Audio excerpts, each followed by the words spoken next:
Hey, Mr. James Trimble. What's up, James? How's it going? Welcome to our nighttime stream. It's the late night stream. We're starting at 1:30 a.m. Of course, I probably should have considered starting around 12:30 if it was possible, because we did not do a daytime stream today. I'm just taking the days off and maybe getting a workout now. All right, so tonight's pretty cool. It's going to say big tag grading return.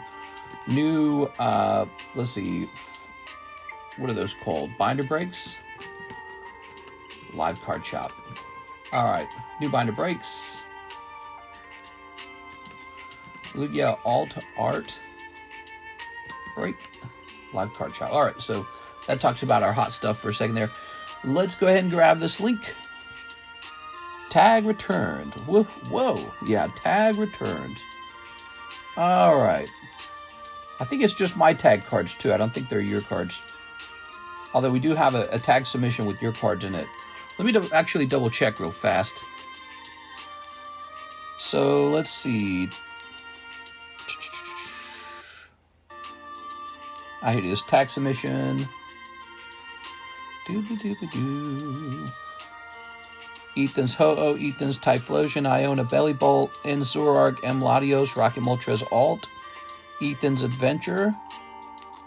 All right, let me look into it because maybe it is that one. Hold on. First card in the submission, and it is Charizard V from Sword and Shield. Pikachu Classic. Nah, this looks like mine. All right, I'm pretty sure this is my submission. All right. But we do have one for you guys from May, so hopefully that one's being worked on now. All right, cool. Whoa, I got so many junk emails, dude.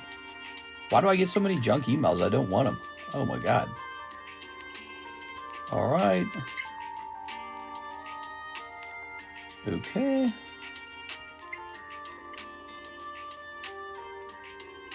Just cleaning this up. All right, I'll delete all those. All right, like 20 emails. There we go. And we have a order right away from Mr. James Beam.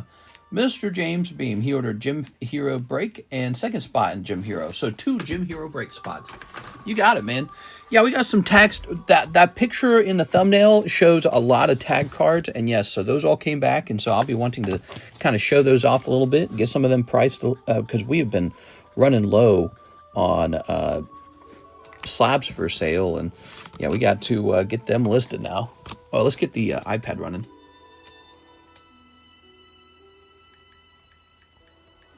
We are. Is this Ring City? Nameless Song. No, it's not the Ring City. Wow, that is so nice sounding. Dude, I forgot how good the original Dark Souls was. I'm going to have to play that sometime. We are. I wouldn't mind a cheaper tag slab. I've yet to get one looked at. You know what's crazy? The tag slabs are not cheaper than PSA slabs. In fact, sometimes... Oh, you're just saying in general one that's cheap. I thought you were saying you would like a card that's cheaper than PSA 10. But yeah, tag 10 seem to go for as much or more than a PSA 10. How crazy is that? Not that crazy because they look fantastic and they do a whole grade report so you know exactly how to obtain the grade. It's actually extremely competitive. All right, let's see. I do not like that they put these in sleeves. Not a fan of that. I think it's a lot of extra trash. You should have the option to opt out of that. Oh, look at that. Not bad at all. From the... Okay, so this is from... Let me make sure this isn't someone else's. Let me just double check. So did anyone grade... No one graded this. All right. Yeah, this is definitely mine. Look at that. Looks nice, man. It looks really good in person. In fact, you can't see it in person as well, but you're looking at it through the camera. Okay. Let's try another one.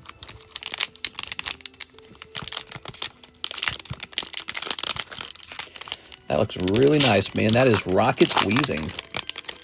AR.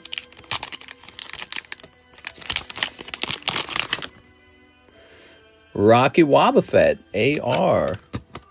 So today, man, I got a very, very heavy workout. I basically just went outdoors around 2:30, 3 p.m. instead of doing even one card thing. And I stayed outside till like almost 8. And I just worked the whole time. I was doing yard work. Here we are. Just cleaning things up.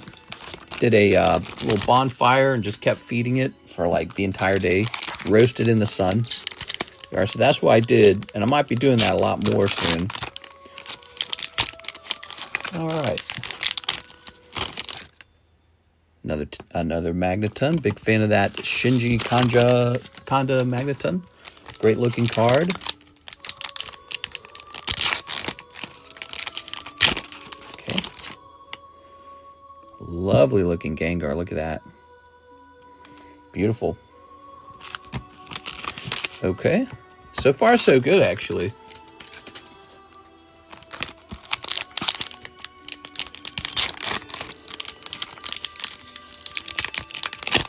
Okay, what we got here? Oh, another one. These are really cool because they're actually from 2022. So those are like already older. I really thought they were going to change that artwork for the Gengar in English. Because it looks like, I call this the BJ Gengar, by the way. I won't tell you why. That doesn't look right. All right. I thought they were going to change that artwork.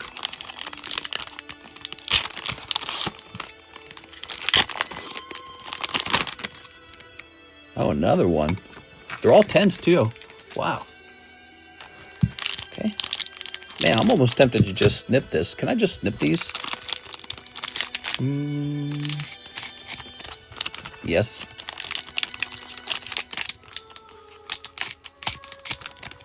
This is Dark Souls music playing in the background, by the way. We don't play this very often. Haven't heard it in years. Well, maybe not in years, but maybe since the last time we played this soundtrack. It's a great sound to it. Let's turn it down a little bit, though. It's a bit loud. All right. Very melancholic. Look at me. I'm just grading non-holographic commons. I just said, send it out. All right. Rocket Arbok, 10. I don't know. What do you think that should be worth? Like 40 bucks or something, maybe? 35? Ooh, Mega Ampharos. That looks really cool. Was this a regrade? I don't know if this was a regrade. It got an 8.5. Let me check the... give me a second. Let me check the regrade channel. Do I have a Mega Ampharos in here somewhere? No? No. So this might have been before I was tracking the regrades. What a cool card. The question I have is, was it a 9 with PSA? That's the question. Because if this was a 9 with PSA and it went down to an 8.5, that'd be bad. And it's got kind of a puncture wound up there. Oh, I bet this was like a 6 with PSA. Look at this. I can't remember, but if you look at that, see that sort of like dent? So when a card like that has a dent, PSA goes all the way down to a 6 on a card like that. I bet this was like a 6, and we just got it up into an 8.5. But I can't remember. Honestly, cannot remember. That looks like a legitimate reason to regrade. If that was a dent, and PSA gave it a dent grade of 6, then that now is an 8.5 with tag. Because PSA is too harsh on those. Their dent grades are too harsh. Ooh, Gengar. Wow, that's nice. So what do you guys like about it so far? What do you guys like about that return? I think that may have been an 8. Okay, you think that PSA may have given that one an 8, and I just got an 8.5 on it? So about the same. It hasn't really changed then. There are. 8.5 is technically an improvement, but I spent money doing that upgrade. So I got even more cards together for this. I want to do a binder booster pack. What is a binder booster pack? These are cards that I really don't think are going to grade 10. They're probably going to grade 9 or worse. And so I haven't sent them out to grade.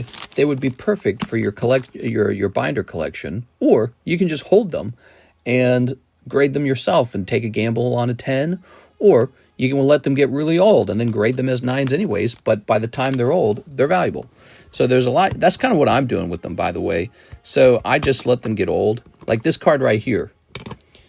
I was probably already aware that it was not going to grade 10, but I said, you know, it's an X white year card now, and those are shot up in price, so just go ahead and grade it.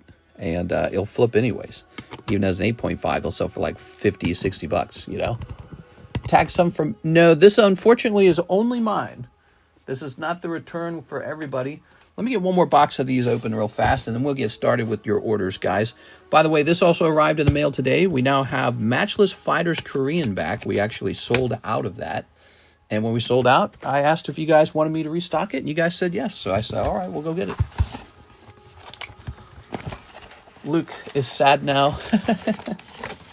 Luke, if you're excited from seeing these slabs, just think yours is probably next when you send your sub in.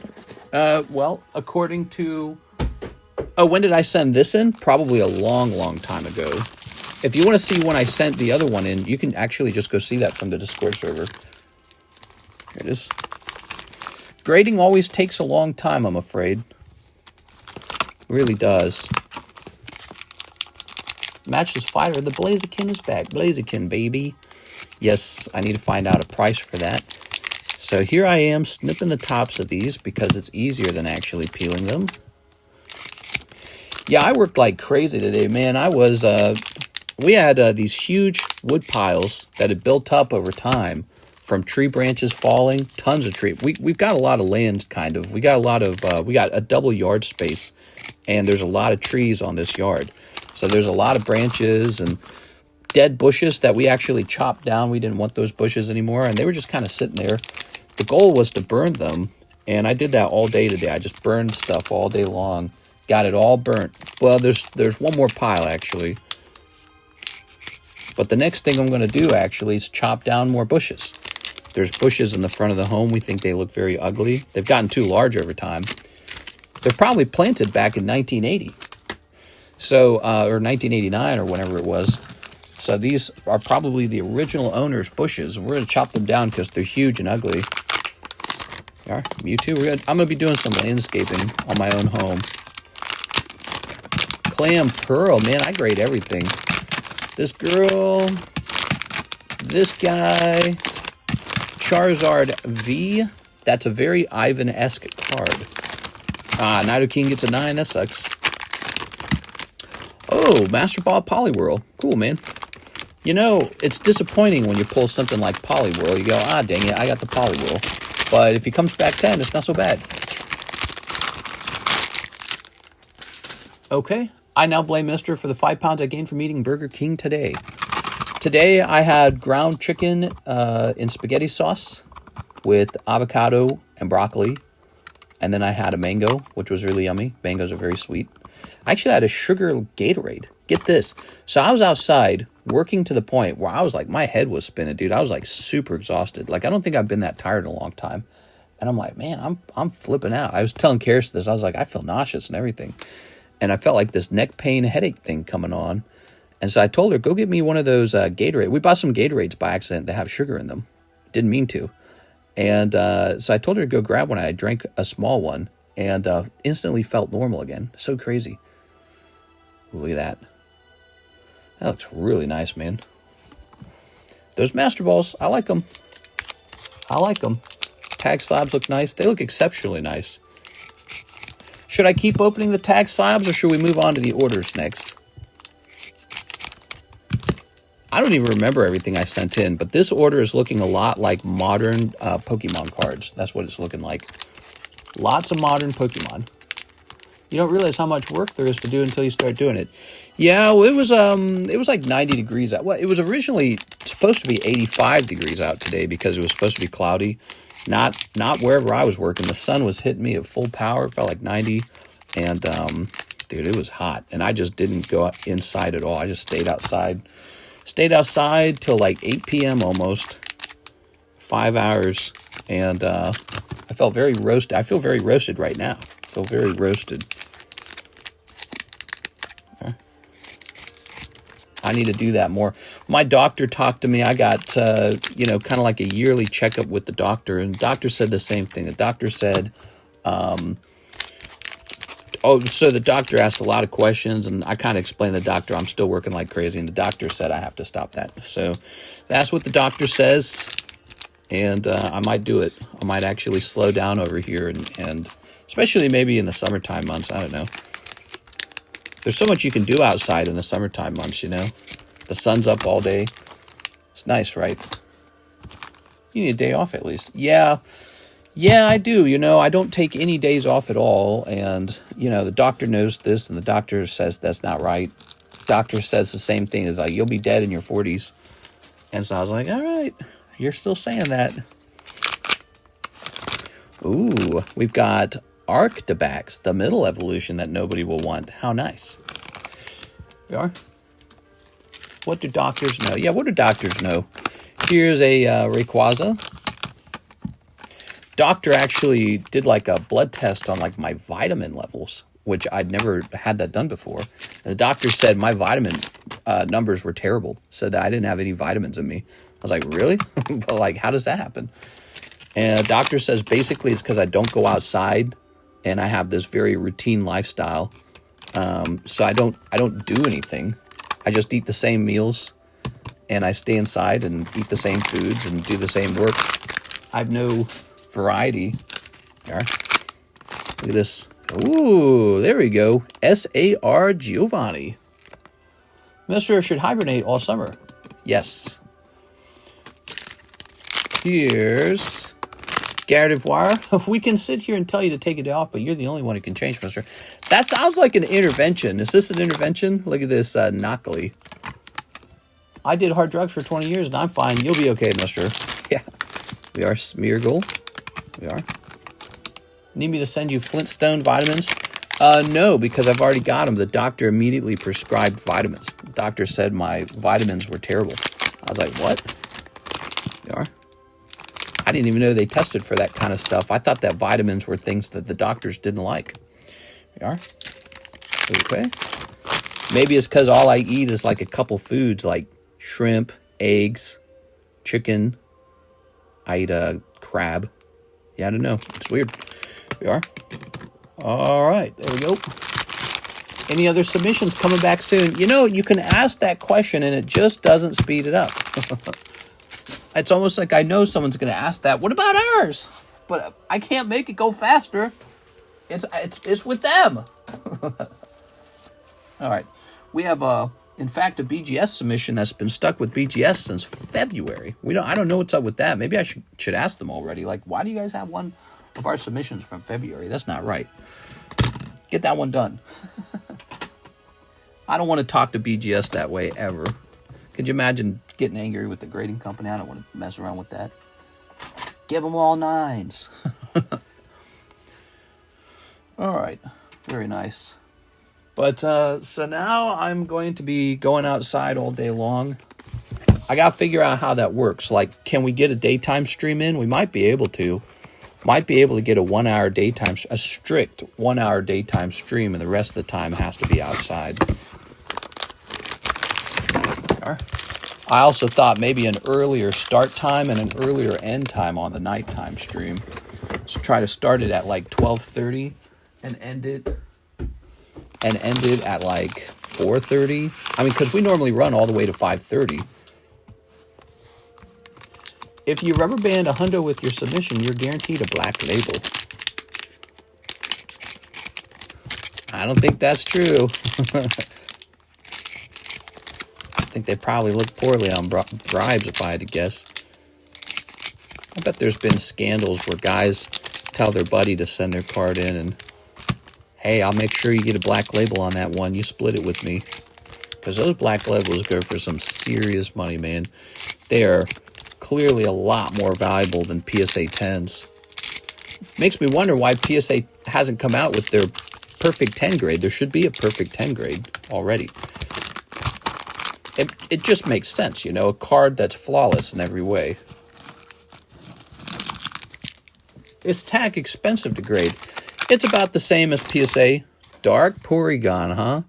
I just sent him in even though I knew he wasn't going to grade well. Cool. Oh, that's nice. Oh, Pidgeot. Those are nice. It's comforting to look at those, you know. We don't see enough of these vintage cards. Wow. What'd I get at PSA for this card? Okay, so this is a card that we had with PSA. What did they grade it? Did they also grade it 7? I think they did. I think it was 7 with PSA, wasn't it? I honestly can't remember. Who remembers this return? Does anyone remember what this graded?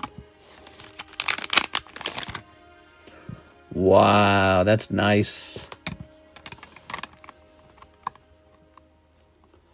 Are you sure that's not the May sub? There are some Team Rocket cards, and the sub was from Heat Wave. I mean, I'm pretty confident. Look, so I already checked it. Let's see. Tag submission. So in order for it to be the tag submission, there needs to be an Ethan's Ho-Oh, an Ethan's Typhlosion, a Iona's Belly Bolt, a M Latios EX. So now I can just go over here to tag.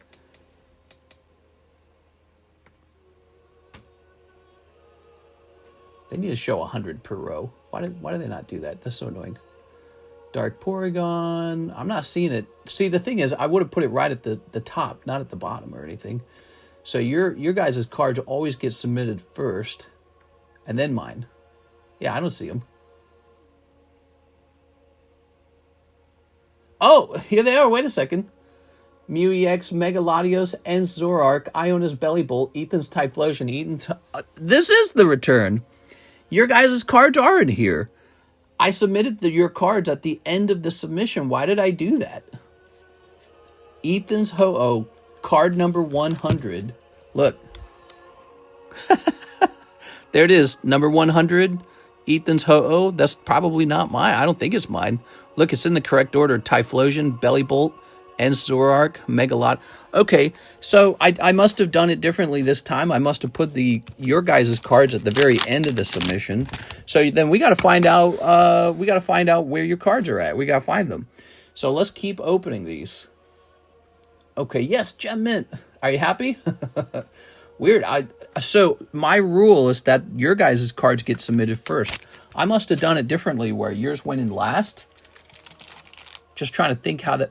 You know what? I bet I did not submit it that way. I bet they actually returned it that way. Think about it. It makes perfect sense.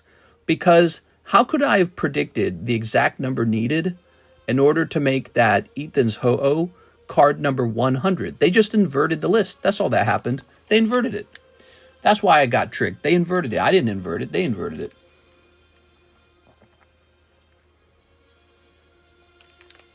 Because think about it. Let me tell you what I would not have bothered doing. Let's say you guys have like 15 cards that you need me to submit for you. I wouldn't have counted that, first of all. Second of all, if I knew that you had 15 cards, I wouldn't have stroked my chin and then gone, all right, so I need to get 85 cards so that I can get their cards to show up at the bottom. I wouldn't have done that. So they inverted the list is what happened. Maybe it's the way they received it in the mail. I don't know. So, okay, we're going to keep going through these because this is now a return. This is now a return. A return with plenty of my own cards in it. The question is, where's your guys' cards? I hope they're all together in the same box. That'll make it really easy. So you can see some classic collection coming here. Wow, those are some fantastic cards. The classic collection cards. That is just tremendous. I might have to keep that one. That is so good looking. I don't think I own one of those. And so I might as well own a tag 10 of it. I don't know. I've got more. I bought a whole bunch of those classic collections from a Japanese seller who I work with today. And he sold me thousands of dollars of those. He and I made a deal where I could get them for a lower price if he kept the table. Because that meant he didn't have to ship the table. And they're very easy to ship when you remove the table. Also, it means he gets the money from the table because he resells it. So I got a pretty good, pretty sweet price on Pokemon Classic Collection when they reprinted it because I bought like, I don't know, a whole bunch of them. And I was talking about it at the time. I said, these are an investment. Remember that? I was saying that at the time. I said, Classic Collection's great. It's got all these, you know, beautiful reprints of the base set in it, very sparkly. I think I remember specifically saying that I liked the Japanese version, not the English version, because the Japanese version had this really, really great, as usual, this really great hollow effect to it. And the English one did not. The English one was kind of ugly. Maybe your cards were still being graded when the other ones got in and they just went ahead and did them all. No, that's not how it works. Tags are really weird. TAG requires you to do like 100 cards. So, or it's kind of like that. Like they have you do a predetermined amount of cards before you submit. So grading with TAG is kind of, it's definitely trickier than PSA. It's like an extra step or two, but it's in the end, it's still the same concept. It's just submitting cards, right? I actually like their database system. Their database, I think, is a superior, the way they coded it, is the keyword search is smarter. But anyways, as I was saying, so I ordered 100 grades from TAG, and so yeah, the fact that everyone's cards showed up, oh, look at this. So this is perfect. So that is an English one on the left, and that's a Japanese one on the right. The Japanese one's way prettier. Okay, Squirtle. Oh, Pikachu got a 10. No! This got a 9? That's so expensive. Why did it get a 9? Not off centering. I don't know what the reasoning is, but I'm probably going to cross this. I'm not giving up on this card. It's too nice. All right, because this submission looks a lot like a submission that I actually carefully looked over. You notice how many 10s we're getting.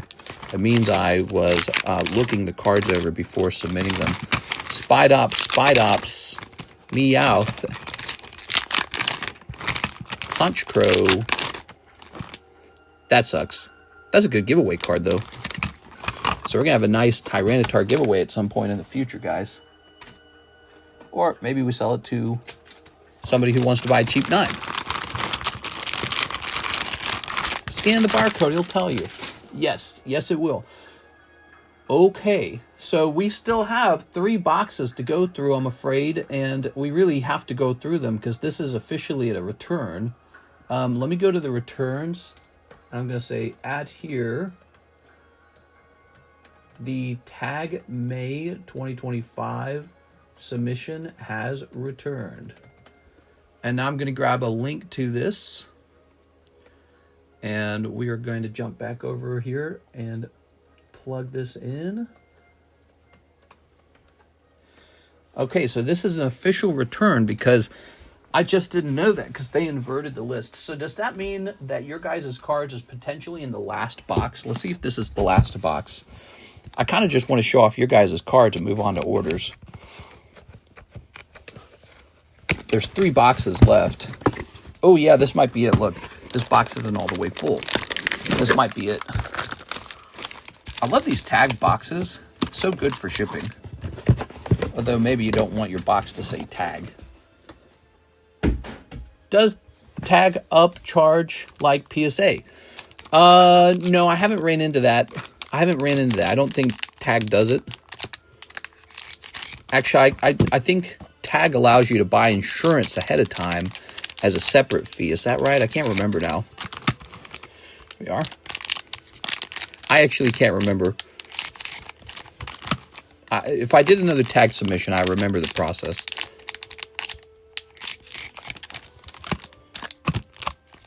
No, we can't be listening to this. Hold on.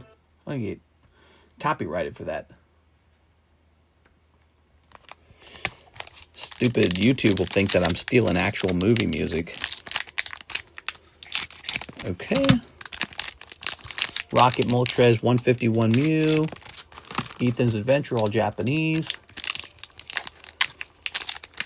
Is the second black and white Bolt ETB break still available? Yes, it is. We started another one immediately. And they'll just keep running. So it's just going to keep going. Can't wait to start opening some of that. Those are cool, man. You can see I really grade a lot of the Japanese cards. I happen to like the Japanese market a lot. I think the cards tend to look a little better than the English ones. They grade a little easier. There tends to be more... Mega Tyranitar. So that would be another one of mine.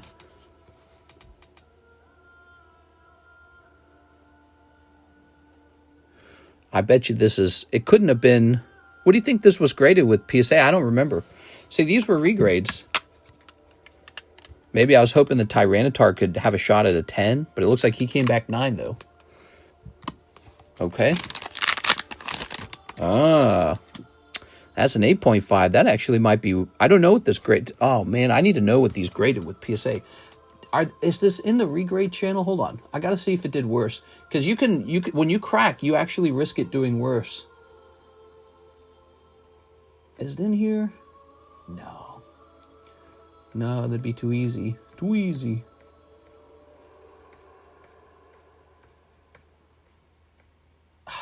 I needed to know what these cards were graded in order to know if I should celebrate or feel angry. Oh, Mega Heracross coming back as an 8.5. So these would have been part of a PSA return from May, if you think about it. I mean, this tag submission was submitted in May. So these came before May in a PSA return. So I bet it could be looked up. But I just wasn't keeping a record, and that was really silly of me. Oh, this got an 8.5. I bet this was a 9, dude. Does that mean tag was harsher? I can't remember. But if it was an 8, if I submitted it and it was an 8, that was great. But if it was a 9 and it went down to an 8.5, that's no good. You know what that means? I'll probably crack it again because that card's a monumental card, man. Ooh, base set Squirtle. Good. Nice. Blastoise 9, that kind of sucks. That's too bad. Okay. What do we have here? We've got Charizard 9. This seems like another card that I might have tried to cross grade, and it just got the same grade. I got that Pikachu in a CGC 10. Oh, look at that Rocket Tyranitar. I hear there's a I hear there's 2 extra versions of this Tyranitar, Pokemon Center and Staff version. And those, when I looked them up, they're already way overpriced. So I'm not going to mess with them. You can have them, Pokemon Hobby. They're all yours. Ain't no one trying to take it from you. They want like 5 bajillion for them. They just came out. And I'm like, no thanks. I could do so much with $2,000. They want $2,000. Ooh, look at that. Rocket Eevee. Was this a regrade? Hold on. So the tag submission says Ash Ketchum, Heracross, Topps Pikachu, base set Squirtle. Excuse me. So wait a second. Pikachu, the corner had a ding, but you rolled it out. Weird. Topps Charizard was a regrade. So one of the cards that got regraded actually just came back 10. So Topps Ash Ketchum was 8.5. Mega Heracross was 8.5. Topps Pikachu was 8.5. Base set Squirtle was a 10, though. Blastoise 151 Alt was a regrade. That came back 9. Topps Charizard came back 9. Palkia, huh? Palkia. So the Squirtle is one that got upgraded, but the others did not upgrade into a 10. They are. It's interesting that that can happen at all, though, if you think about it. Maybe their next destination is BGS or more likely CGC. I think CGC is their next destination. Okay. Those cards will probably continue to be crossed. Pikachu, the corner had a ding, but you rolled it out. Well, this one was full of air. Sorry, guys. I wasn't planning on having a... It's such a pain in the ass that you have to open these, dude. Come on, tag. I don't want to do that. Ah, there it is. Ethan's a ho-oh. All right. I bet this is the beginning of the submission. Let's see. What is this? Yeah, Ethan's Typhlosion. Now, did they got cert numbers? Do they have cert numbers? How do they do this with tag grading?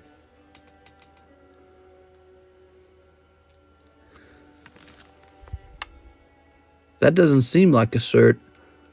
Do they not run cert numbers? This code on the right, is that a cert? That doesn't seem like a certification. Okay. Iona's Belly Bolt. Who had the Iona Belly Bolt? Tammy. Oh, sorry, Tammy. That sucks. Here's Enzorark. Who had the Enzorark? Tammy had the Enzorark, so that came back 10. That's nice. The Mega Latios got 9, dude. It was close. Oh, this would be worth thousands if it was 10, dude. Might be worth it to try to cross it to PSA. I don't know. PSA maybe will have mercy on it. It's such an expensive card. It's a card that you want to keep trying on. So, oops, these have already been trimmed. The cert is to the right of the code. Oh, really? Well, then, these are very confusing certs then. They don't help us. So, that's an important piece of information. What that tells me is when we send stuff to tag grading, we need to make sure that we do not send like 2 of the same card, because it could be tricky deciding whose is whose. Or if we do that, we have to take careful pictures of the raw version so that we can compare them when they come back. Oh, I saw that 9 pop up. Rocket Smoltres for Nathan Gordon. And yo, look at that. That card looks great, man. Ethan's Adventure for Nathan Gordon. All right. So that's good. I think we just located these. All these cards that we submitted for you guys have been found. So this is Nathan Gordon, Ethan's Adventure. It grabbed a 10. Nice. But your Rocket Moltres grabbed a 9, probably off center. You can actually see it from here. Wow, that's pretty off center, actually. You know, when you think about it, this still might be a generous grade, because I think PSA could have gone crazy on you and given you an 8. They could have done an 8. So there you go. That's Nathan Gordon. So we better start. I'm going to timestamp this. We were 36 minutes in. Okay, give me a minute. I'm coming back here to the returns channel.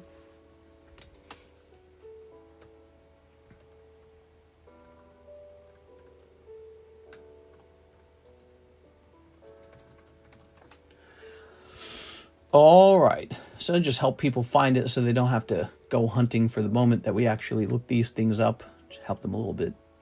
Very nice. Back over here, Nathan Gordon now with a PSA 10 Ethan's Adventure. That's so cool. Let's get his name on them. It looks to me like your bird definitely deserved the 9, and it could have been an 8, but it was luckily a 9. So that was still a really good outcome, because the bird is really off center. It's not subtle. There it is. All right, good. Missing a Japanese 151 Mu Alt. Oh, man, that means we still got to open more stuff. All right, so have no fear. We're going to keep looking for that. The Mega Latios belongs to Nicholas Lloyd. Read chat. This is this is for Nicholas Lloyd, and he pulled this out of Roaring Skies box break, which in hindsight, you guys all should have been in that box break.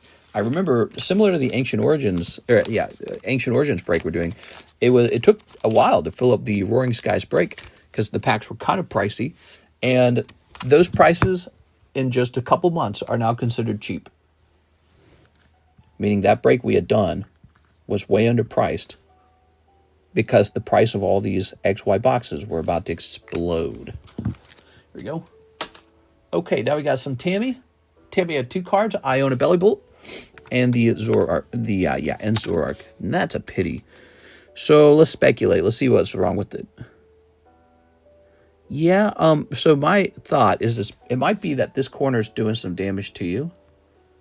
Okay. Here you can see a subtle white dot on that edge. I also think it's cut kind of strange. I know that sounds hard to believe, but it almost looks like the corner extends kind of. The other notable thing is probably some off-centering, top to bottom off-centering. It's not that bad, though. Wow.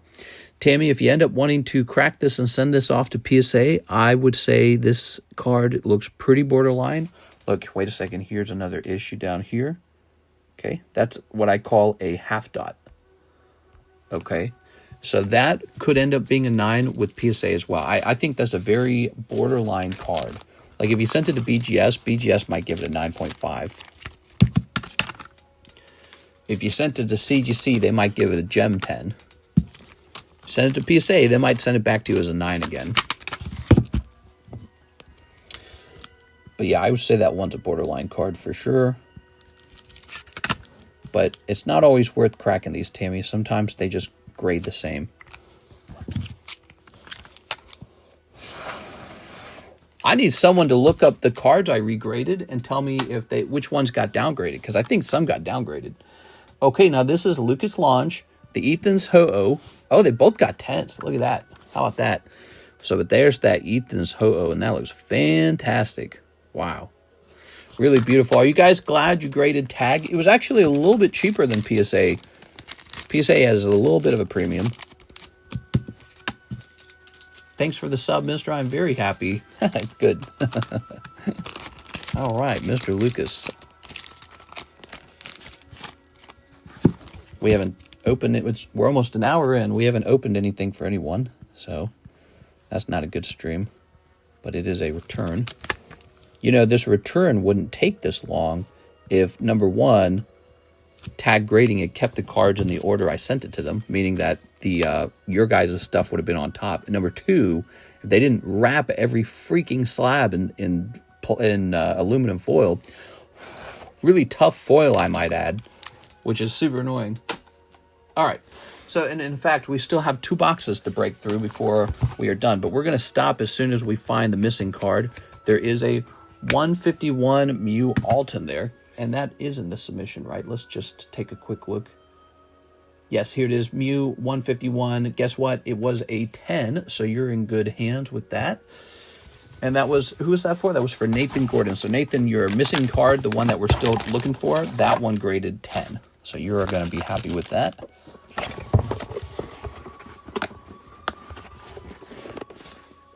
Okay. I think I could open these the intended way quickly. Is there like a fast way to open it? No. Oh yeah, these are the illustration contest winner cards. So I graded a couple of those. Looks like it came back 10. You're going to see a couple of those popping up here.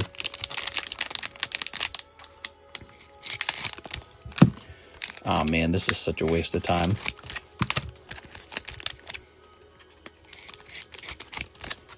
They shouldn't do this, dude. I gotta like send them an email like, hey, save yourself some aluminum foil. I don't want it.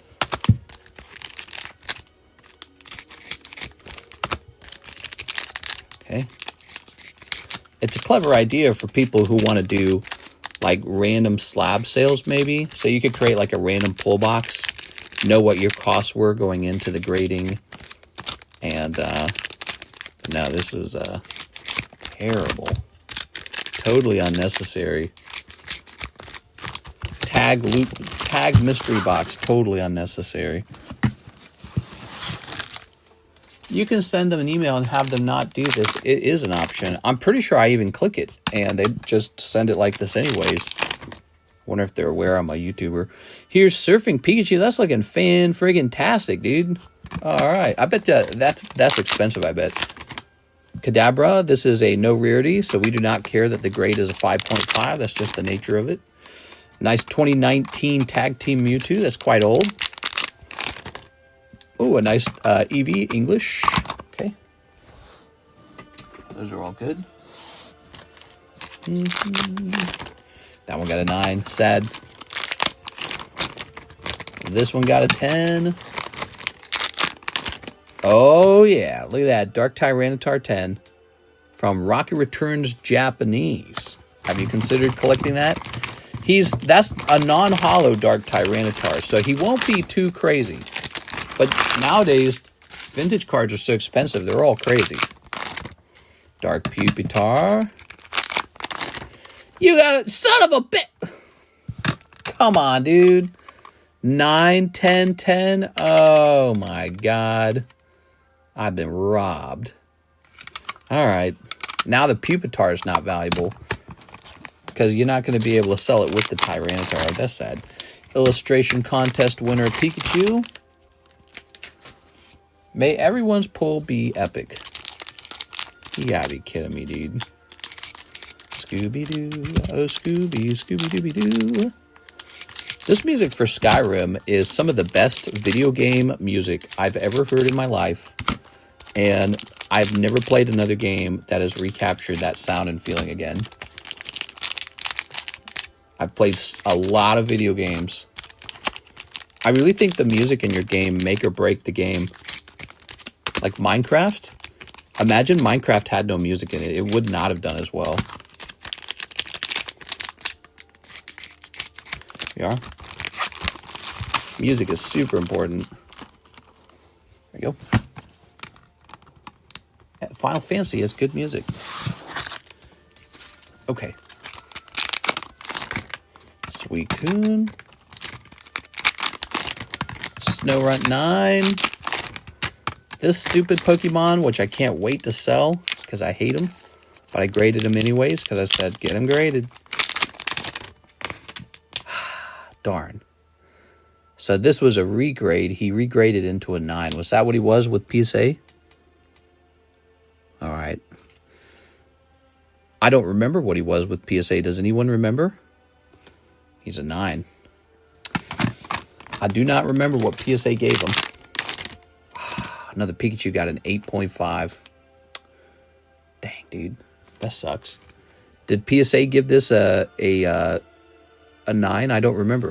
I need your guys' help. Somebody needs to go hunt those down. They're in a live stream somewhere. Whoa, that looks great. Look at that Cosmic Duskull. Fantastic. That's beautiful.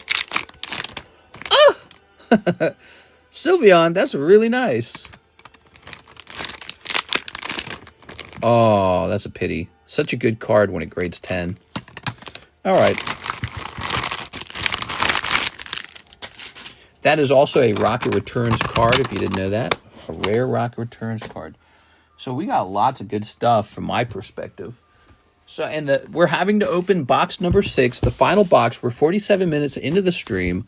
I haven't processed any orders. No daytime stream. Today's been a pretty bad day for sales. But that's okay. I will just see freaking tag putting all these things in freaking aluminum freaking.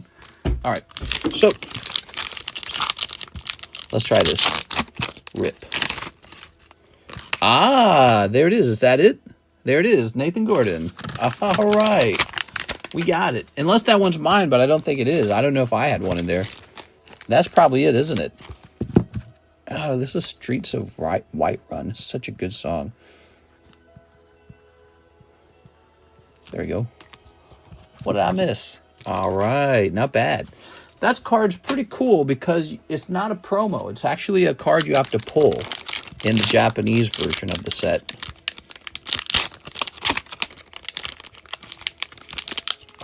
Yeah, right, dude. This sucks. All right, Reggie Rock.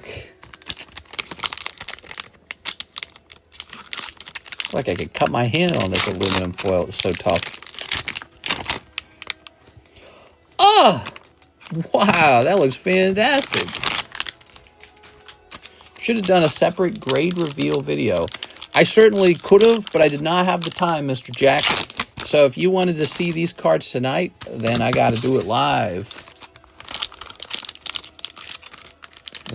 But I see what you're saying. I could have gone live with them already all open. I just was not available to do that today. That seems to be my big problem right now, is how to manage my time. That is perhaps my biggest challenge in life right now. There we are.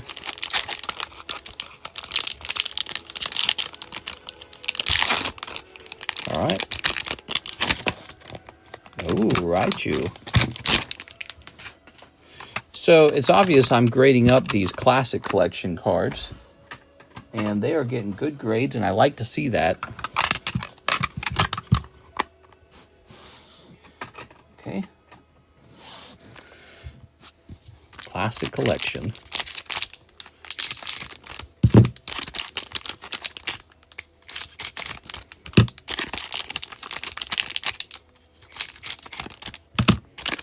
More Minecraft it is then, says Lamange. Houndoom. We'll do it live, says Ryan Shapiro. F it, we'll do it live.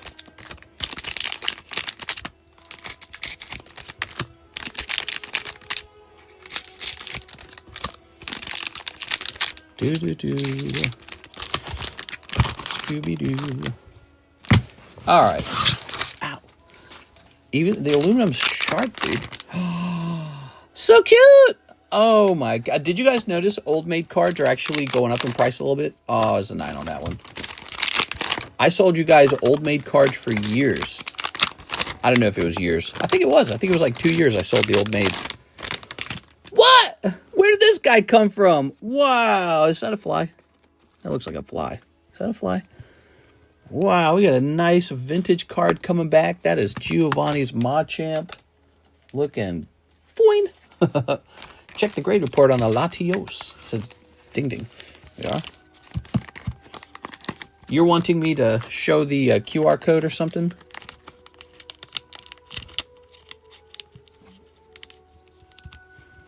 All right, there we go.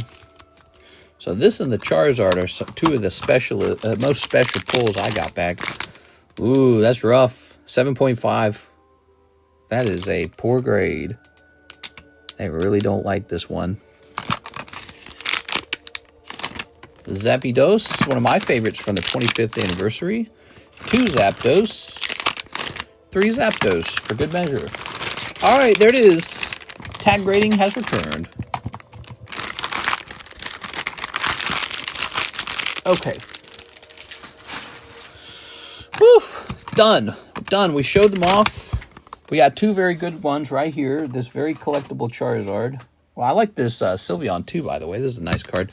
But the Sylveon won't be quite as rare. Sylveon pulls too easy, in my opinion. I think. What's this music? I don't know what this music is. World of Warcraft? No way, dude. The Elder Scrolls Skyrim? Yes, please. All right. So, let me go ahead and I'm going to put this in a nice sleeve, and then I'm going to get these off the table real fast. Did you guys enjoy that? It looked like I sent in some cards to regrade with tag. Some of them graded the same. Looks like a couple of them might have been downgrades. I'm not sure. I would have to see the original grades. You guys could help me hunt that down. Just look up my old PSA submissions. But I'll do it myself too because I'm just curious. But the Squirtle was definitely an upgrade then because the Squirtle got a 10, which he was the only upgrade. So something to think about when it comes to regrading with tag. If tag's grading standard is very, very harsh, then it might not be worth regrading with tag. It might not be a benefit. Okay, cool. Now we can begin the stream. Woohoo! How long did the submission take to come back? It took a long, long time. All right. It was not a fast one. It's obvious they have too much demand now. Jose Arredondo, 1 spot on the Lugia break, 4 energy shuffle. I should have just done this at the start. There we go. If I knew we were going to go through all that. You hear Mr. Jose Arredondo? Mr. Arredondo, read my chat. You'll know what I mean. There's a leaderboard per card. You can see where you are on the leaderboard. Yeah, I heard about that. Here we are. So he's going into the rare candy, the rare uncles. Your spot number 2. Fantastic break. Okay, good. 4 energy shuffles. And now we got some spare cards for the energy shuffles. 1, 2, 3. 1, 2, 3, 4. There we go. Ha-ha! Slowbro. Oh, you did a good card. Look at that. That little mark on the card suggests it's a good one. I don't always do that. I don't always mark it when it's a good one. I should, but I don't because I'm lazy. I don't know where to put these. I got too much stuff on the table. Go right here for the moment. All right, now. And what is this? These gotta be moved. Here are the Poke Shuffles. Can't be blocking the Poke Shuffles. I think you pulled the Shinji Slowbro. Is that what you did? Oh, in fact, you did. That's a very good card.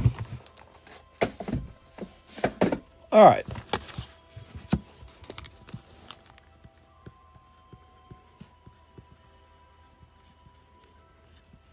Good.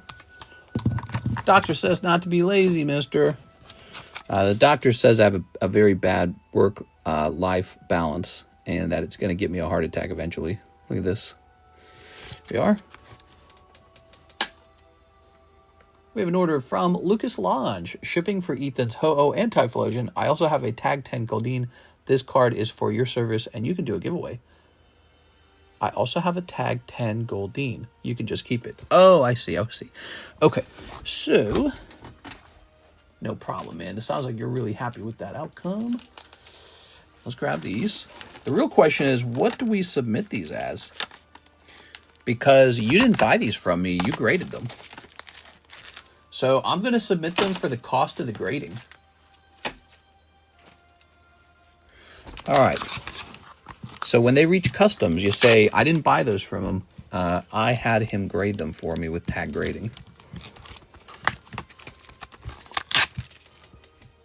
Ooh. Well, the moon looks nice. Good. All right. Well, let's get these shipped off. Okay. I don't know if you had a bag, Mr. Lucas. Did you have a bag? Hey, mister, how many spots left for the Obsidian Flame Charizard? He's gone! You missed him! He's gone! That one sat on the table for a surprisingly long time, and then he went very quickly right away. And I think breaks just kind of work that way sometimes. They might sit there for 2 or 3 weeks, and then all of a sudden, boom, they're gone. I was kind of disappointed, because I thought you guys were going to love the Charizard card, and I was like, oh, I didn't pick a good one. Yeah? All right, let's see. So, I thought you guys hated it. I was like, I can't believe no one wants this Charizard. Okay, Mr. Lucas. Well, I have your address, but I don't have your email or your phone number. It did not save it from last time. I think I can find it, though. So I'm going to log into PayPal and start looking for that. The Goldie was from the Pokey Shuffle, but you can give it away to the lovely people. Sounds good to me. Desard to Blé. I can write it on DC. There we go. According to this, sales are down. Yes.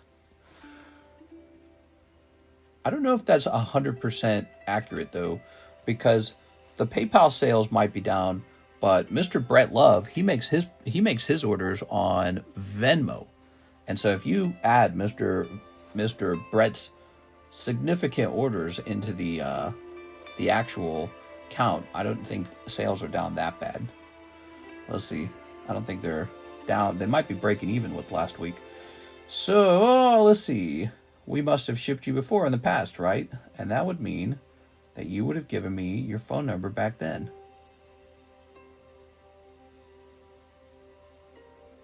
Okay, let's see.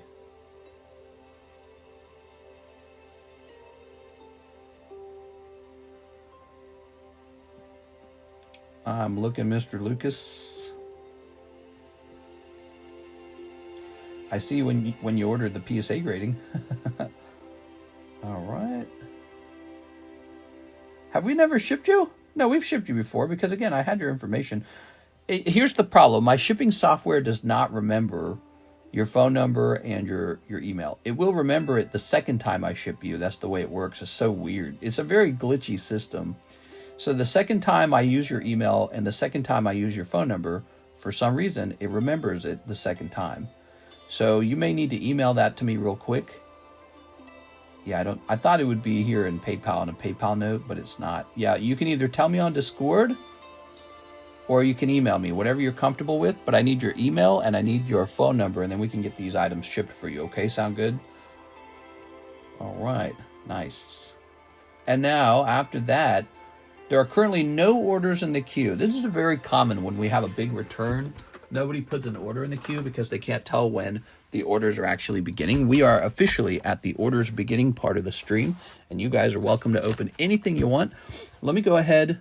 Yes, it's in chat, but I sent it again. Sounds perfect. Let me add this onto the menu now. So this is going to be Korean Matchless Fighters box. All right. And we want to click on this. Good. Okay, and why is my calculator closed? It shouldn't be, because I never close it. That means my computer closed it for me. and I'm going to freak out. Okay, divided by 30. Okay. So it looks like it's not going to be a crazy price at all. It's going to be a $2 booster pack and a total cost of $60 for a box. The question is, where do we put this? I guess I'll put it beneath Blue Sky Stream. Matchless Fighters, $2, $2, $60. $60. There it is. All right, $2, $60. That's ready to go. This has two, well, it's got a bunch of really good cards in it, but it's got two very sought-after cards. Altart of the Galarian Moltres and an Altart of Blaziken. Really, those are like top pulls from the Sword and Shield era, so those are very good. So that's done. Now we'll jump over here and help Mr. Lucas. Hello, mister. Here is my information. Thank you for that. Yes, we cannot make the label without them. So first I will grab this email. Technically, we can make it without the email, but you don't want to skip the email because the system will send you a tracking number using your email. So you want that tracking number. And then we do have to have your phone number. That's actually required. This will be a 4-ounce shipment, which is the lightest possible shipment. Okay. Now it's asking for the dimensions. We go 7 by 4 by 4. This is going to be called merchandise. Oh. Is it a merchandise or is it a service? Document, gift, return goods, other. Merchandise. Description. Card grading service.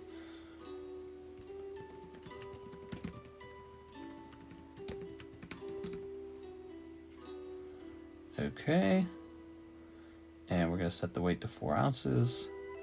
Set the value to, what was it? It was 34 times 2, which was 68.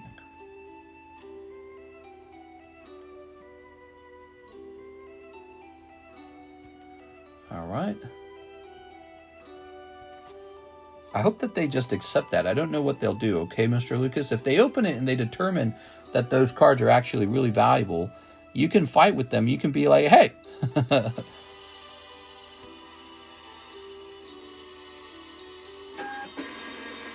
What you can tell them is that you gave me those cards to be sent to be graded at TAG. All that's perfectly true. You gave me these cards to be graded at TAG, and then we graded them, and the cost per grading was $34. So those guys, the customs guys, they usually don't bother you at all. They usually just collect the money and say, thank you. So they will tax that $68. But sometimes they open the package up and they go, what's actually in here? And they go, wow, these are really nice looking Pokemon cards, and those are really expensive these days. So they go, we think that these are actually worth, 5 bazillion. And they say, you owe $500 for taxes. You have to tell them what happened. They're going to ask for a receipt. So if they ask for a receipt, go look up the PayPal payment for the grading, okay? That's all you got to do. All right, so we're good on that. And now, we have no orders in the queue. The Matchless Fighters has been priced up. I know what you guys want. You don't have to tell me. I already know. You guys want me to start pricing these. And this big return just came back with lots of cool cards in it, and you're thinking, wait a second, I don't want to spend my money on booster packs. I want to spend my money on the return. Oh. So this guy got a freaking 9. That's sad. Yeah, I had to open up some more Team Rocket. I love this set. You know what that also means? I had to go stock it and for long-term hold. Let's take a quick look at the breaks. We got this very enviable Lugia break from Silver Tempest. Why is this the chosen rare candy? I didn't do a vote this time. I chose Lugia. And the reason for that, I think Lugia is vastly underpriced. I think this Lugia should be way more expensive than it currently is.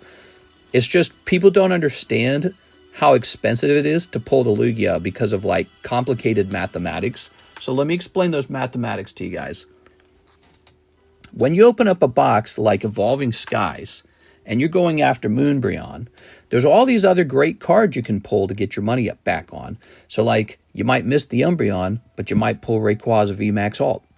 You might miss the Umbreon, but you might pull the Sylveon. You know, that kind of situation, or the Espeon, whatever. So there's all these great supporting cards in the Evolving Skies box. Silver Tempest, not so much. Silver Tempest has a couple cards. This is the only really expensive one. What this means is while you're hunting for the Lugia, you're going to pull other alt arts that really don't make your money back. Okay, there's just lots of bad alt arts to pull, and this is the good one. So a lot of people don't understand these kind of complicated math problems, where it's sort of like this issue where the supporting cards in the box are bad. And so as you pursue this one good card in the set, Silver Tempest, you are taking huge risks, and the average cost of pulling the Lugia is actually higher than maybe like Umbreon in Evolving Skies. What is this music? This music's terrible. I hate music where the lady's like, ha. All right. So anyways, that's Lugia.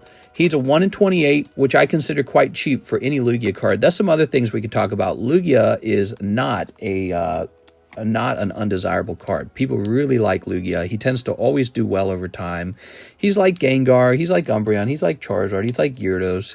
He's like Tyranitar. You know, there's like a group of Pokemon that are always Poke-blessed in the Pokemon card market. So here he is. You know, it's an artwork that I don't know if I liked when he first came out. Now it's a little while later. I love it. I think it looks fantastic. And so that is the break. We've already done that like 2 or 3 times, the Lugia. I think we've done 3 of those. And I stocked up a couple of them because I think that they are quite underpriced. So then we have the Marshall D. Teach. And maybe it's possible that we host a second manga break one day, because he has 3 spots in him this whole time. And it is obvious you guys do not want Marshall D. Teach. But what will happen is if I host a second manga, it will be a star spot manga with a spot for Marshall D. Teach. Maybe 2 spots. And you guys will be like, I don't like that. And I'll say like, I don't care. Here's Jolteon. He's the Heartbreak. Get it? Because there's a heart. And he's a 1 in 19. He will not be leaving the table until he's sold. Here is the Eevee. Eevee is now the star card. He is on his way to completing. He is 6 out of 14. Lovely card. Victini's 19 out of 33. We're seeing a lot of excitement for this card still. This is a much better card than usual because it's an actual promo card from a tournament. It's a Battle Day card. And so people go nuts for those Battle Day tournament cards. They're very special. Oh, right. I should be advertising this. This is the James C. Cathcart Meowth signature. Mr. James was the voice actor for Meowth from the TV show. And he has just passed away about 1 week ago. Might be less than a week ago. I can't remember. So he has just passed away a couple days ago. And so we have his signature up on the table for you to collect immediately. This is a signature that will not be going up in population anymore. There's a finite number of James signatures, and the count is in. So, we got this free card back here. The Mega Mew moved a little bit. This is getting closer. It's only 7 total spots. We're up to 4 and almost 5. The Giovanni's Gyarados Gym Break, another card that has been a little bit slow. That is surprising to me because he's quite good. And we are seeing huge price jumps on vintage cards. So to me, it's a little bit of a mystery that card's not moving a little bit faster because it's a combination of vintage and Gyarados. But yeah, maybe people just aren't feeling that one. Here we are. All right. They're going, meh. Actually, the real problem is there's too much stuff. There's so much. How do you pick one thing? There's so much to choose from. It's hard to choose one thing to break or to go into when there's so many fantastic things. The Poke Shuffles, the Live Customs, the Jumbo Pack Break, the Final Fantasy cards. Excuse me. There's just tons of stuff. There's a lot of stuff to choose between, and it's hard to choose one thing. You got like remember we were doing booster box breaks on Gem 2 Pokemon. We get black and white booster box breaks. Booster box break this, booster box break that. There's a lot of crazy stuff going on lately. And it's all good. It's all exciting. Here we are. Rip, Iona got a 9 because of 2 corners where. Yeah, that makes sense. I was pointing out a half dot on 2 of the corners. Centering from what they said is okay. All right, so what's tonight, by the way? It's a Tuesday night. One break that did go off yesterday is this black and white break for 2 ETBs. Your odds are 1 in 7. There's no star spot. If there was a star spot, it'd be 1 in 8. So it's 1 in 7, $40 buy-in. Round 1 is done. We're on round 2 now. Here it is. All right. What did you guys see from the tag return that got you really excited? Anything in particular? Okay, ready? Where's my... Will you ever do Final Fantasy break? We could probably get that going again. Yeah, we could probably get a Final Fantasy break going again. Let's see. I think we could do a Final Fantasy break on a single pack at this point because Mr. Do I still have my bag? Cinna, Afshar's that again. Okay, so Mr. Cinna with an SI, you would be... What, did you have a box? Do you remember if you had a box? For some reason, yeah, you still got your box. I see it. I was going to say, I like your name. And so as a result, I likely have not repoed your cards. That's it. So you must have been good to me or something in the past, because my brain says Cinna Afshar is that again good.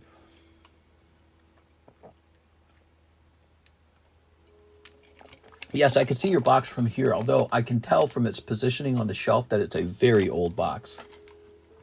Haha, thank you, mister. No problem, man. No problem. All right, so let's get a pack. Yeah, you must have been nice to me or something, because my brain says, don't touch that guy's stuff.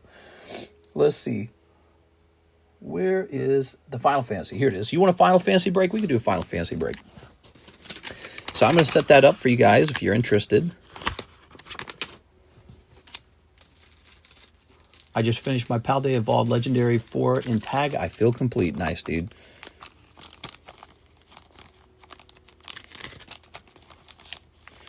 There we go. And this time it shall say, do you want it to be 2 packs or 1 pack, guys? What do you like better? And what's the price on these now? They got slightly more expensive, didn't they? So I set Final Fantasy to 145, huh? 40 goes into 140 4 times. So it'd be like a 1 in 4. So it'd be a 1 in 8 for 2 packs, or 1 in 9 for 2 packs in a star spot. You want it to be 2 packs? All right, let's do 2 packs. 2 packs is a little more scarier. Of course, it also means it takes longer for it to go off. I use Spy a lot. That has to be it. That has to be it. My brain recognizes that name really well.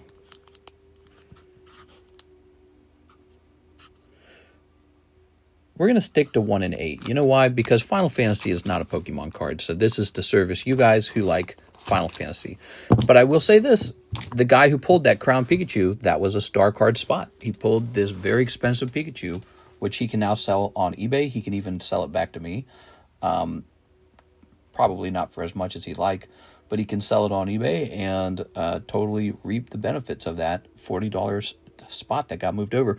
Let's see, Glory Tyranitar.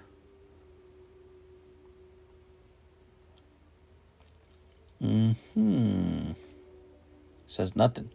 How about Glory of Team Tyranitar? I didn't spell right. Click. It's got nothing. Really? So I guess I can just pick my own price for this because nothing's showing up. All right. I don't know. He's a lovely card.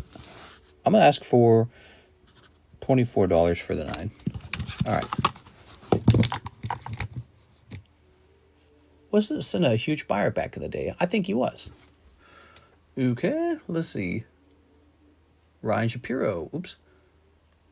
Mr. Ryan says Mega Mew Sublist. Good choice. So he is going after the Expedition Mew here. That is a truly spectacular card to add to your collection if you were to pull it. I'm going to help somebody pull this card for $40. One of you guys are going to pull this for 40. Could be you, Mr. Ryan. Let's see how it works out. Ryan Shapiro. Thank you, Mr. Ryan. So that is up to 6 out of 10 now. So there's 4 spots on this mega sub list, and then spot number 5 is done. So this guy creeps forward. He's getting closer. He is getting ever closer. Okay, and now we have an order from... Oops, that's not right. Hit refresh. All right, we're going to click on this. We've got Ivan Rodriguez. He says Tyranitar... Wait a second. He said Tyrastur. What's Tyrastur? You sent 124. That can't be right. Mr. Ivan Rodriguez, I think you meant to send 24 for the Tyranitar, and now you've got $100 of store credit. So I think that's what you meant to do. Here we go. Have no fear. Tyrannosaur. Okay, so he was 24. He's all yours now, and you're getting a store credit card.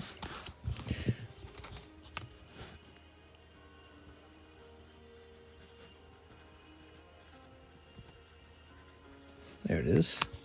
Lovely. Oh, I gotta write this down. What is this music? This sounds nice. Okay.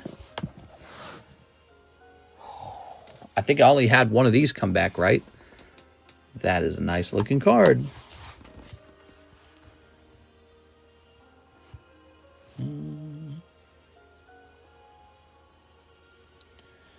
So we will check tag first. Tag 10 Classic Pikachu.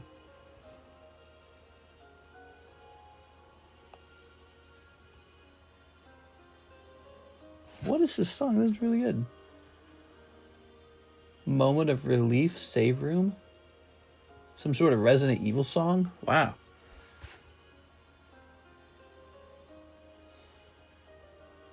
Whoever put this playlist together knew all the good songs, huh? Okay. We're going to say Classic Pikachu Japanese.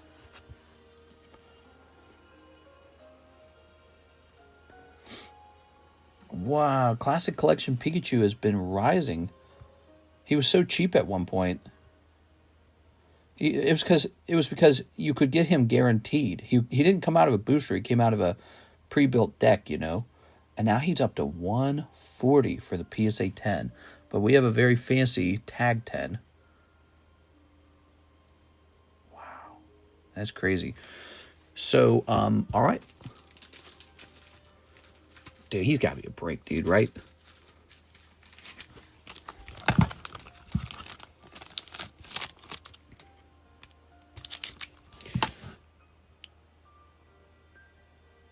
I think I did my math wrong on this Final Fantasy break. Hold on.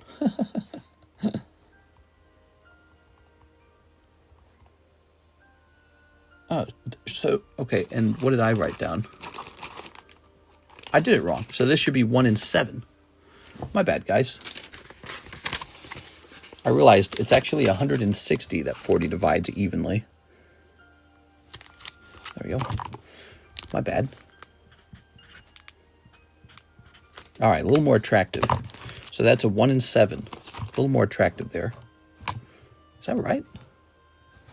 I think we used to do 1 in 7, but there was a star spot last time, right? Now there's no star spot. It all makes sense. All right, good. So I would like to sell this Pikachu for 160, but he's going to be a break, and there's going to be a $40 star spot. So it would really be $200 divided by 40, which is a 1 in 5. So here is a very lovely Pikachu that you can try to pull for $40 as a 1 in 5 break. It's a very short break. The only reason I'm considering this break right now is so that we can try and help out this star spot. That is the whole point of it. Otherwise, I don't think I would need to do this. We want to help out some of these slow-moving star spots.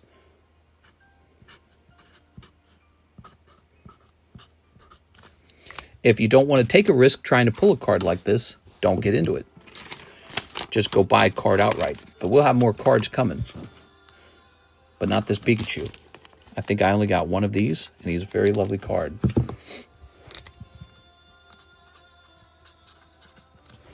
Okay, good. Now I hear Kingdom Hearts. What? Mass Effect 3 Citadel? All right. Good. Hit refresh over here. Hit refresh over here. And we'll hit refresh over here. All right. Now we will grab the next card. 25th Anniversary Zapdos. The 25th Anniversary cards are likely going up. That's actually Rocket Zapdos from, the artwork is from the original Gym Challenge collection. So this time we're going to say Tag 10 Zapdos 25th Oops, I typed in 35th, 30. Yeah, I said that right. Okay. Yes, there is a tag 10 of it. It's quite expensive. They want basically $100 for it. What does the PSA 10 version go for? I like to compare their prices because if they're too far apart, you know, you can't have that. Okay, yeah, they're quite different. The tag 10 costs more. What do you guys think of that? The tag 10 costs more.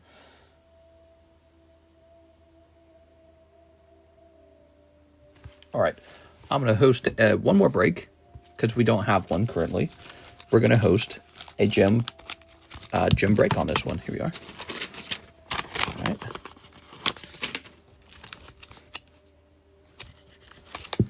So for those who like gym breaks, we have no Pokemon gym break, and now we do have a Pokemon gym break.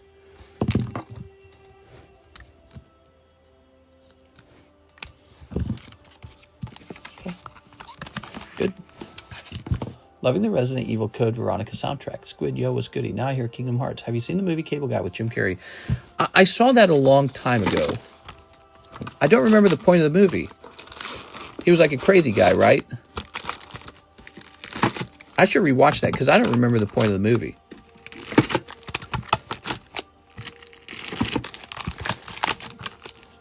We are halfway through July, man. Holy, man.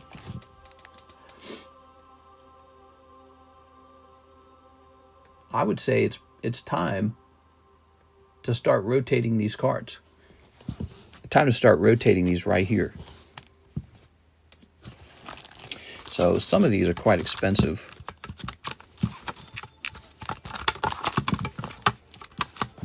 Okay, take a picture of these three together and get this moved off to the expensive card box.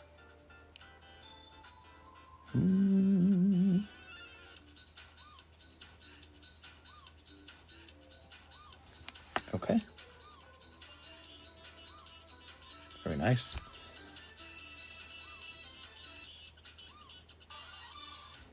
All right. Silence of the Lambs. Ah, har, har, har. What? Nice. Oh, we have a nice 102 people watching. How are you guys tonight? I hope you guys are having a nice day. Let's see. We have an order here from Miss Beatrice. She's saying, I'd like a spot on the pee-pee chew. Okay, you got it.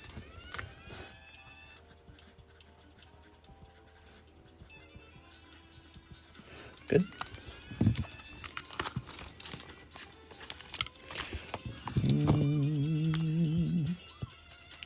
All right, one.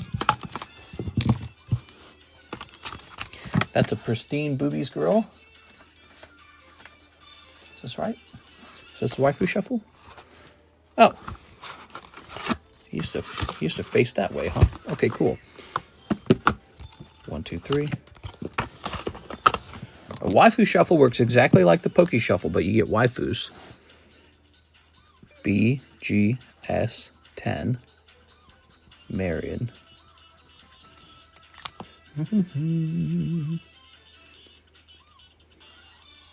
Oh, 94 maybe. Oh, 94. All right. There we go. And now this shall go up into the waifu shuffle box. That card's gone.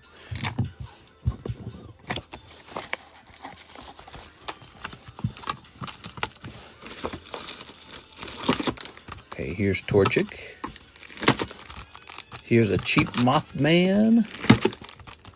Electabuzz 9. He's a bit pricey, isn't he? Growlithe. And Ho-Oh. We're going to do a sale on this Electabuzz to help him sell. All right. There's a lot of Pokemon cards out in the world. Let's just get this guy moved. So he's dropping, God, dude, so much marker on my fingers. He's dropping down to 45. We have Ediberto Mendoza, Zapdos Gym Break. Yes, sir. Let me move this. I'll move this over here. There we go. Okay. Okay, let's see.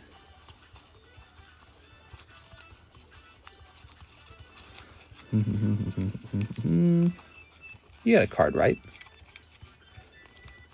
Maybe it's one that hasn't been used. 6? Maybe it's one that hasn't been used in a while. By the way, guys, if you ever don't like your scorecard, you can have me reset it. Did you know that? So you can have your scorecard reset to 0. If you did not know that with the scorecards. If you don't like yours, just have me throw it out. All right, so here's the Pikachu. Not the Pikachu, the Zapdos. One person is in the Zapdos break.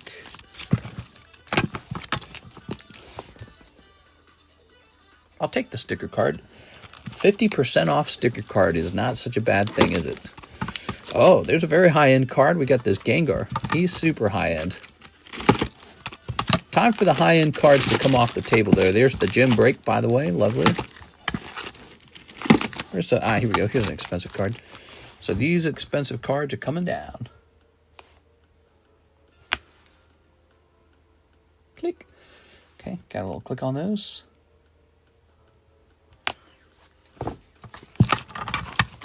All right. Good.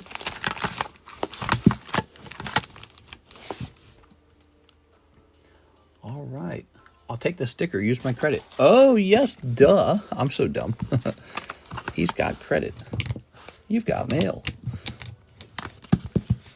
Okay. Ivan Rodriguez. So we did a gigantic bonfire today, bigger than I've ever done. So let's see, this is 45, so you've got 55 remaining. We've had this huge, huge pile of like logs and branches that needed to get burned up. And burning it in like, you know, a fire pit, it was just not doing it. So I did something I'd never done.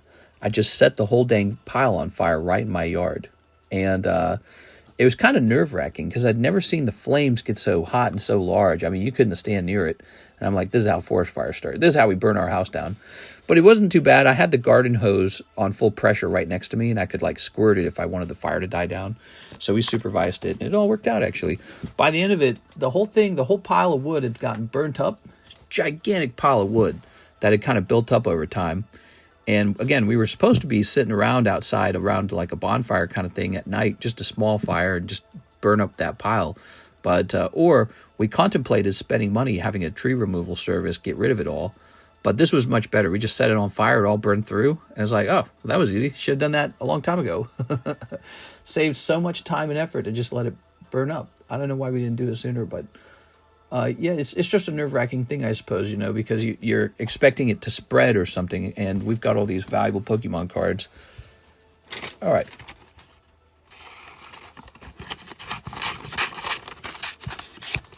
Set that over there. Toss this over here. Let's see what we got next. Honchkrow, huh? So there is a Rockets Honchkrow 10. Lovely. Rockets Honchkrow. Okay. We are going to say tag 10 Rockets. It's not Honchkrow, is it? That's something crow. Hold on. Murkrow. Murkrow. Not a real fan. Okay, Rockets Murkrow. He is, according to this, he is a $45 card. Nice. Simon Cowell might watch the stream. I hope he does, but I don't think he does. I think he was buying that card. You're talking about the fact that he bought a Pokemon card, right? I think he bought the card for his son, right? The headline will read something like, Simon buys expensive Pokemon card. That is accurate. He really did do that. But he was buying it for his son. So his son might watch the stream. Which if he is, that'd be very cool. All right, so 45. Lovely. So here it is. The work's done on it. It's already graded. That's pretty good. Clefairy. Oh, these are all so nice. I'm going to slow down on these. I don't want to rush through those. However, this Giovanni's mouth might be another story. Just another tablet kid. No! Rockets Meowth.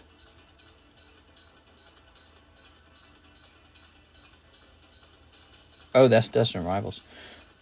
Wow, he's He's a little desirable card, maybe.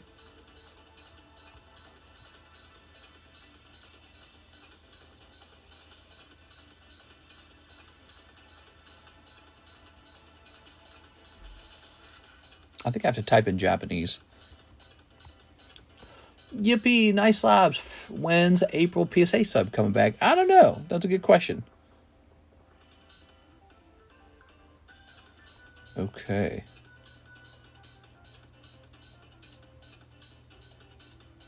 I'm going to ask. I'm going to set this guy up with an asking price of 60. Okay. There goes.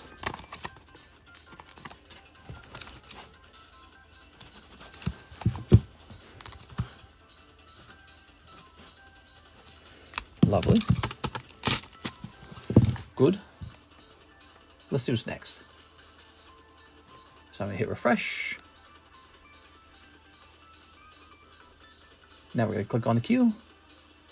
We have a short queue tonight. Ivan says rocket card. You got it. So you're taking this rocket card. Oops. That means you will have $10 left over. Okay. And now you own a nice Murkrow.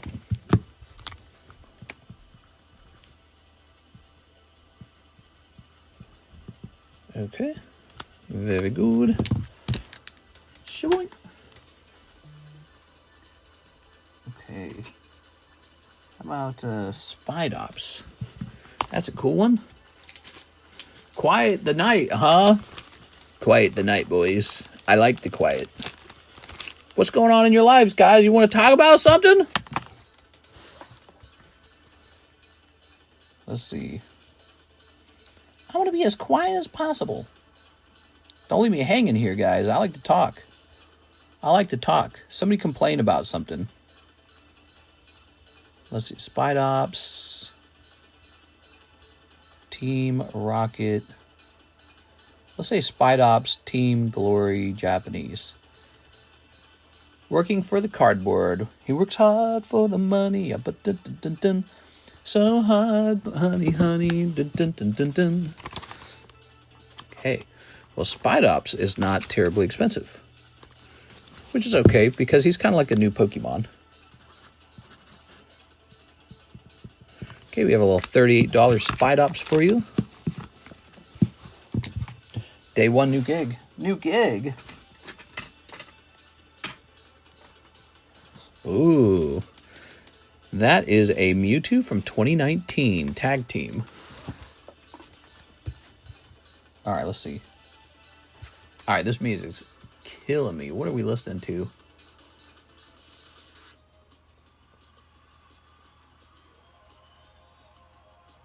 What do we got here? How does this sound?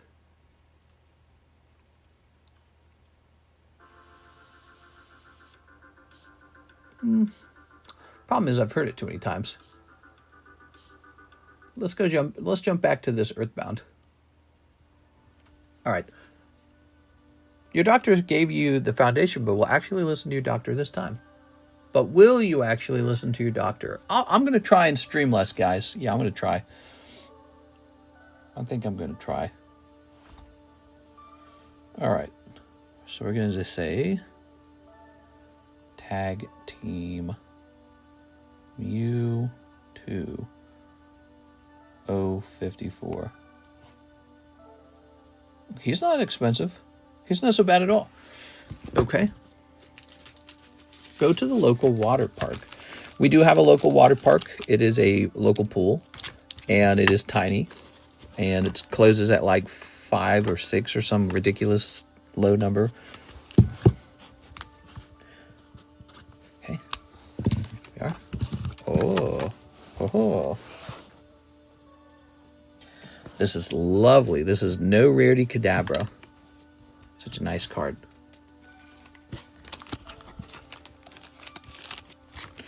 All right, we're going to look for the cheapest No Rarity Kadabra now. No Rarity Kadabra. I bought this card so long ago and for so cheap. This is really an incredible thing. All right.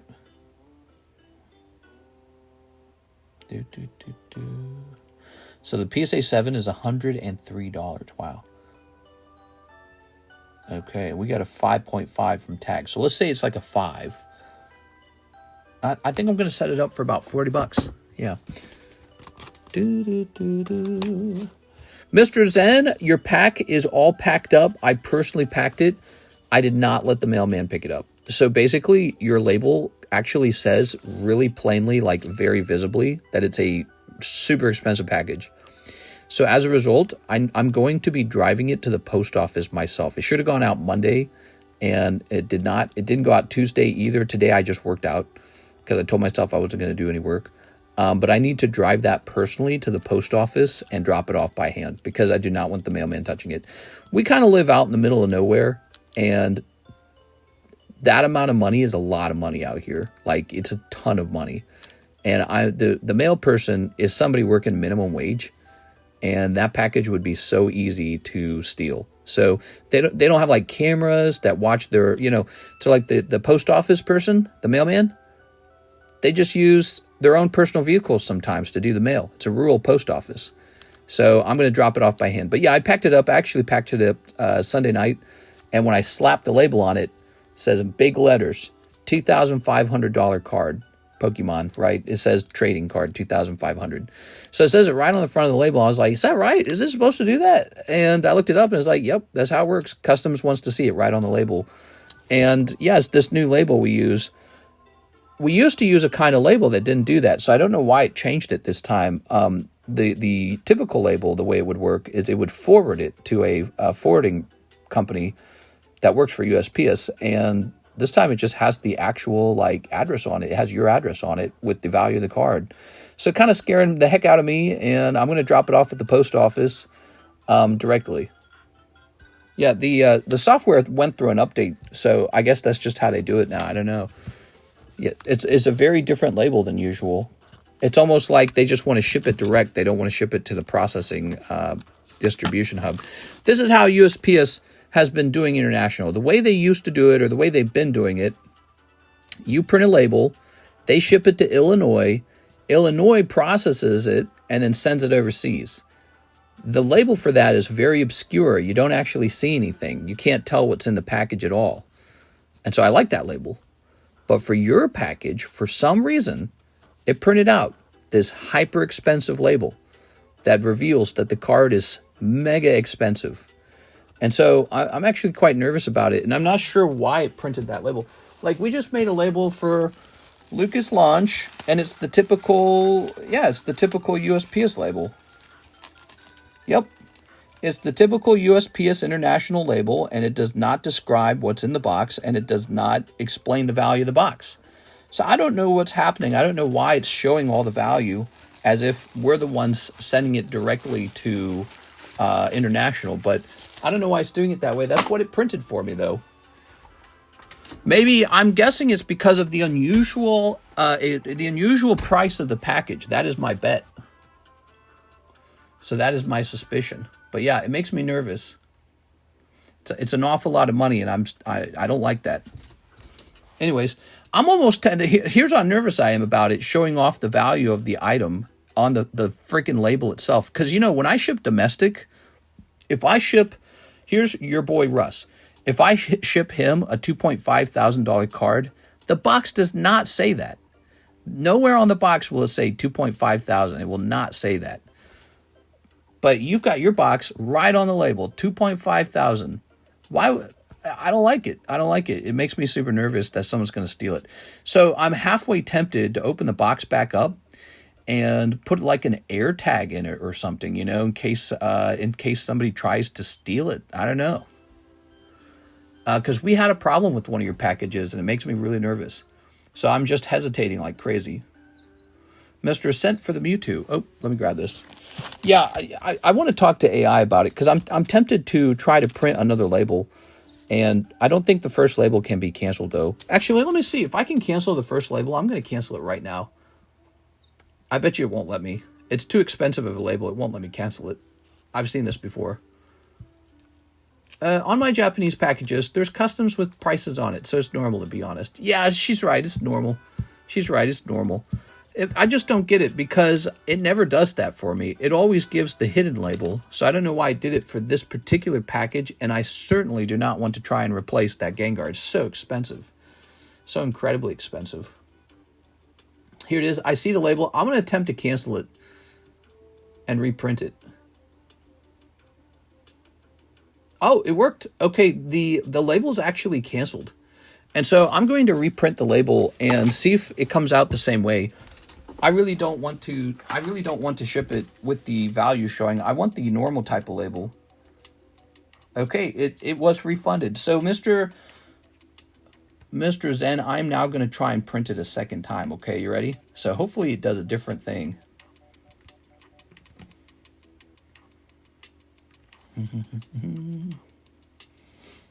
I believe it's just the one card, so it's not a heavy package.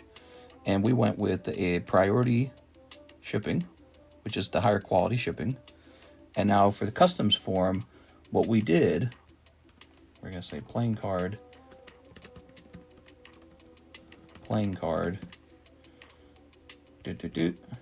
and we set the value really high to 2.5. Okay, now let's try this. So interesting, it says 3 sheets, requires 3 sheets. Let me try printing sample.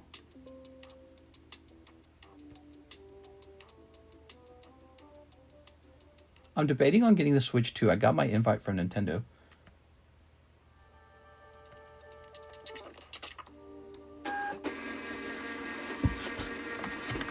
Yeah, it did the same thing. It printed 3 labels.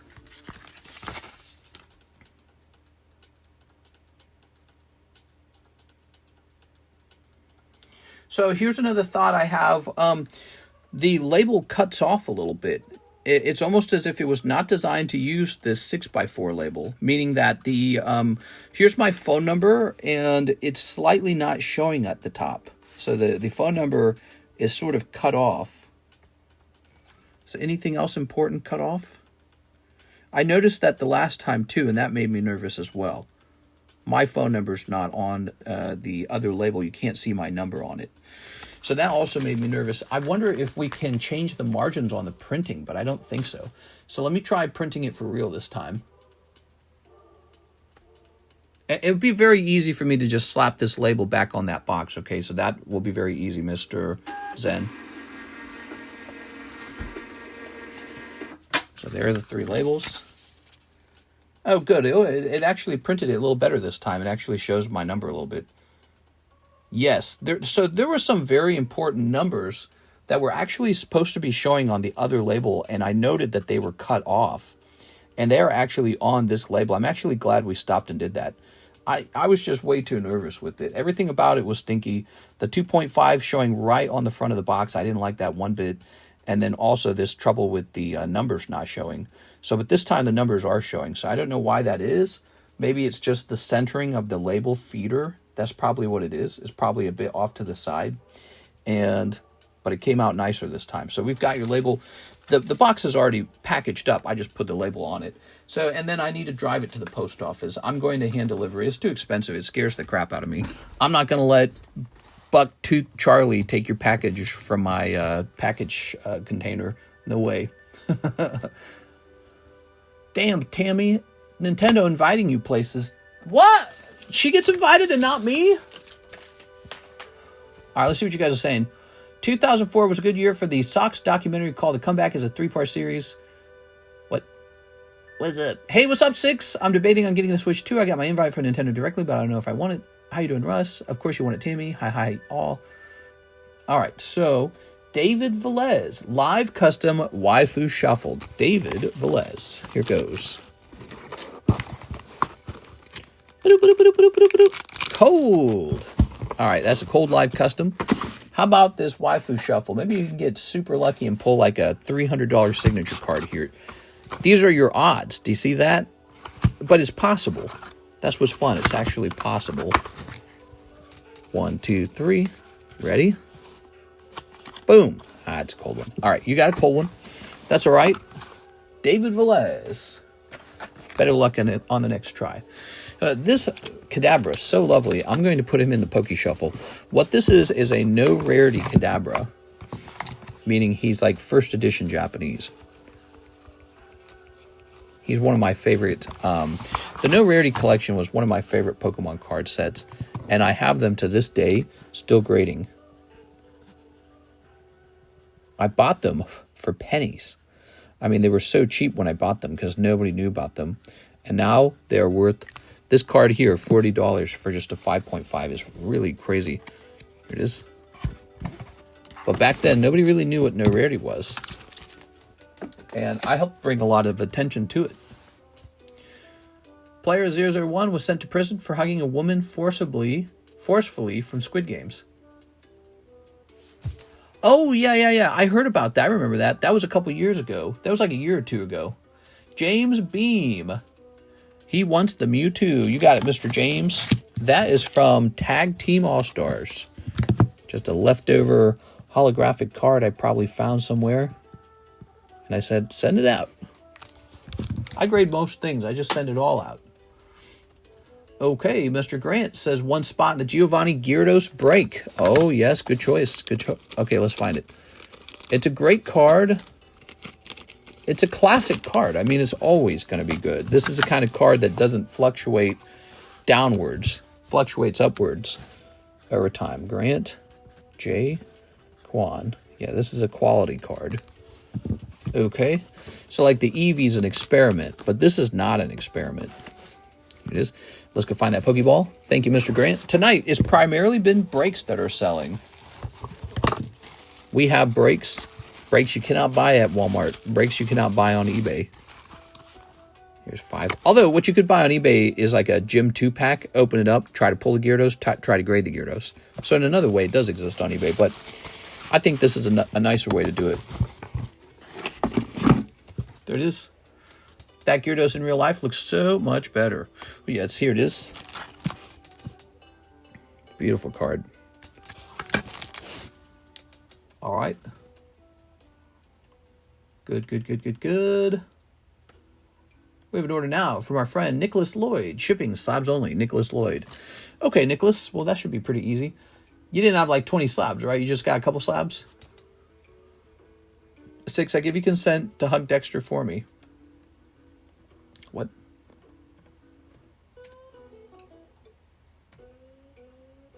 No, hold on. What was the name? It was Nicholas Lloyd. Okay. There it is. All right, Mr. Nicholas, I have a saved address for you that I'm using.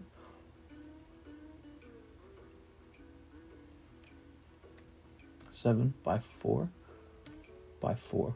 All right. Just 4, I think. Okay, that's not so bad.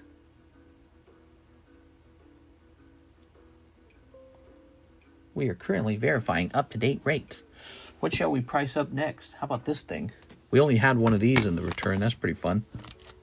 So this is a 25th anniversary Pikachu. There were so many of these cards, they weren't really considered that valuable. Now, wait a second. We don't want this. What am I doing here? We want normal shipping. Why does it keep doing that? I don't know why it does that. It auto-scrolls.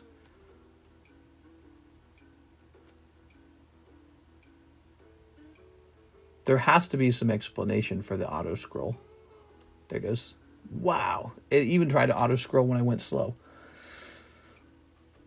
This software is so buggy. When you're pulling the drop-down menu for the type of shipping that you want, it scrolls on its own really badly so that you're never able to choose the option that you want. Like, you have to rush to try and choose the option before it disappears. There it goes. And I've never been able to figure out why it does that or how to stop it from doing that. Okay, so this is just slabs. Thank you. Saw the report for the Mega Latios 9 might seriously consider cross-grading. Yeah, it's not a bad idea. I mean, if you have a card that's expensive enough, it's time to get a second opinion. Right? You do that with doctors, you get a second opinion. So you can send it to CGC or PSA, see what happens with it. PSA might turn it into a 9, and then you'll be real sad because you'll have paid a lot of money to grade it. CGC might be generous and give it the CGC 10 Gem Mint, which might be more valuable than a Tag 9, but only so much more valuable because it's a CGC 10. All right, how about this Surfing Pikachu?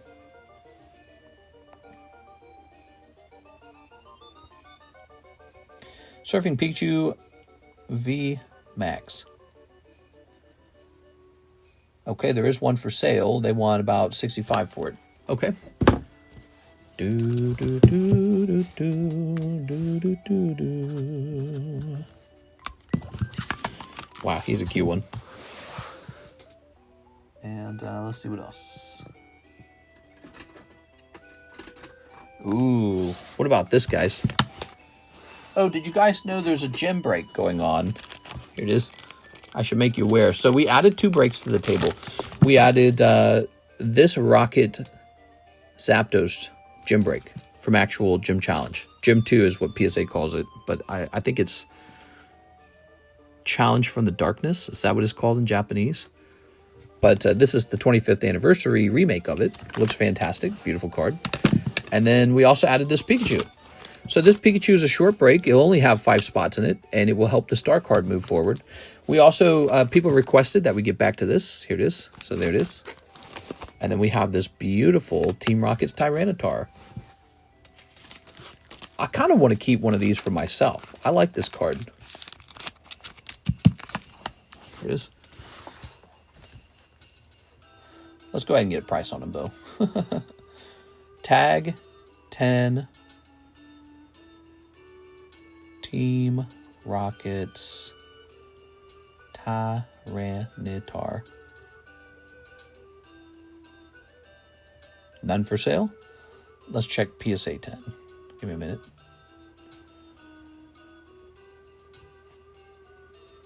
Ah, the Zapdos is done.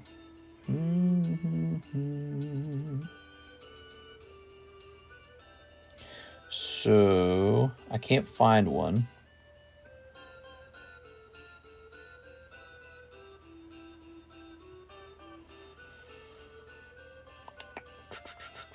Did no one grade the standard one? I mean, there's these really expensive ones. So the really expensive ones are there, but the standard one, I'm not seeing it. What's the number on it? 050? Let's try that. 050 Tyranitar. Somebody must have graded this. Nope. Let me try getting rid of PSA. Maybe somebody graded it with BGS or CGC. No?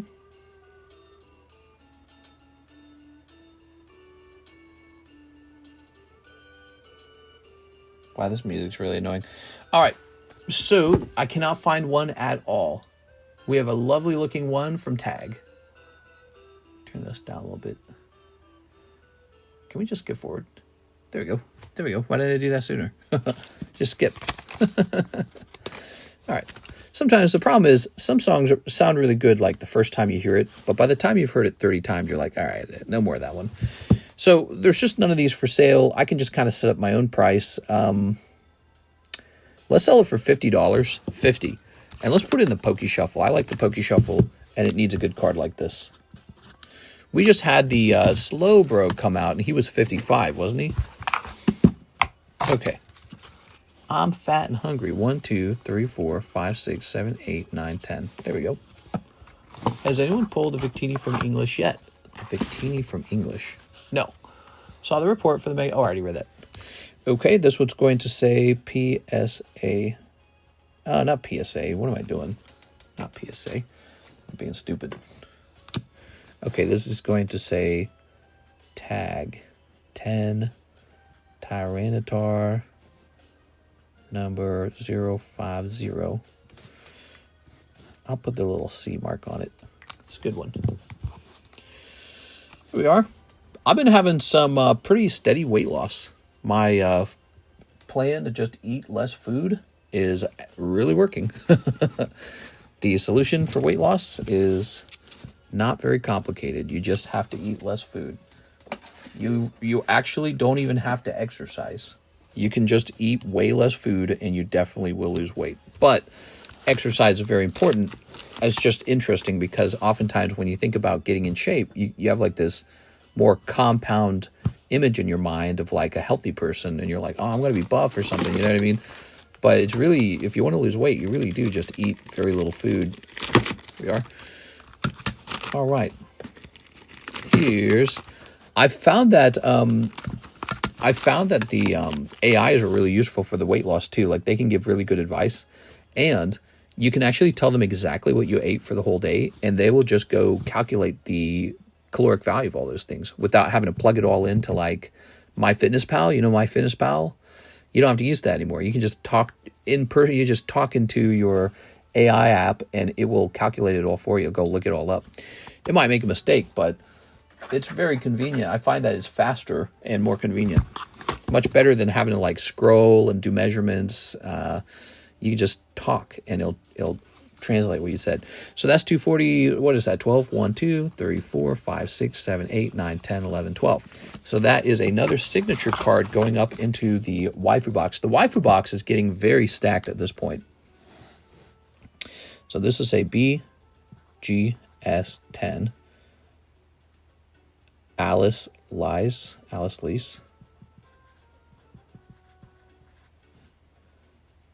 And it's going to say 05. Is it 055? These numbers are so little. Oh no, that's an S. 05 SP. This is a chase card. Okay.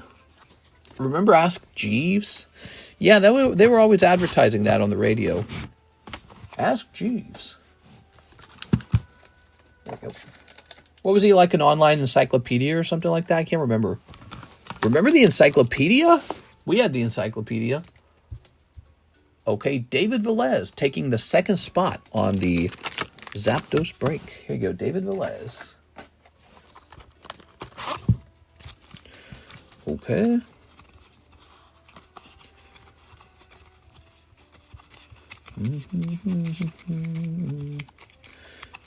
David Morris. Did you need a new card, Mr. David Velez? Your first time? Maybe this is first time, Mr. David Velez. Did you need a new card? All right, we're getting him a new card. Eat anything you want, says Troy. I ate ground chicken today. That was my main meal. Ground chicken. I put it in spaghetti sauce. And I'm even picky with the spaghetti sauce. You can actually look at the calories per like cup for the spaghetti sauces. Some of them are like double calories.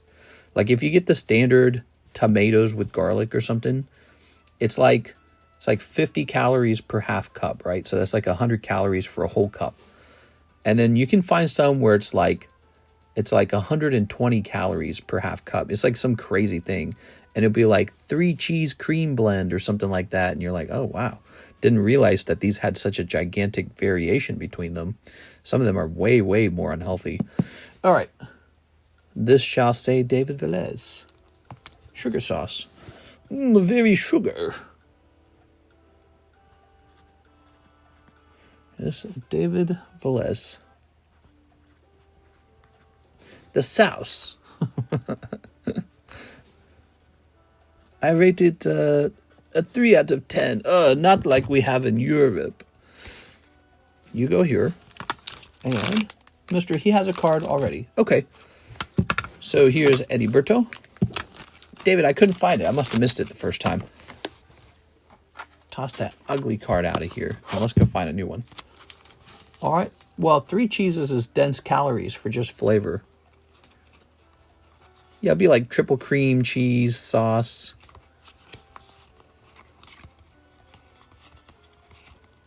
Beatrice, Gabriel, Carlos, Dylan, Arturo, James, Sarah, Steven, Hop, Kamek, Mark, Alicia, Philip, Jack, Jose, NHCC, James, Bean, David Moraes, Elizabeth Rains, Ivan, Eric, Emmanuel, Omar, Joshua, Victor, Abraham, James, Six, Omar, Jonathan, Winston, Francisco, LaFlame, Lucas Launch, Lucas. There it is. Here's the problem. That says David G. Velez. His profile that he paid with says David Velez. But yeah, you're right. It's very similar. Here it is. All right. My brain saw this and saw it doesn't match. Ready? Okay. You missed my order in PayPal. I pulled out of Zapdos. Oh, I'm so sorry. I did not catch that. I'm glad you told me that before the break officially went off. So this goes back up here. And now, David, you are alone in the Zapdos. Here it is. Okay, so that's there. And Mr. Eddie.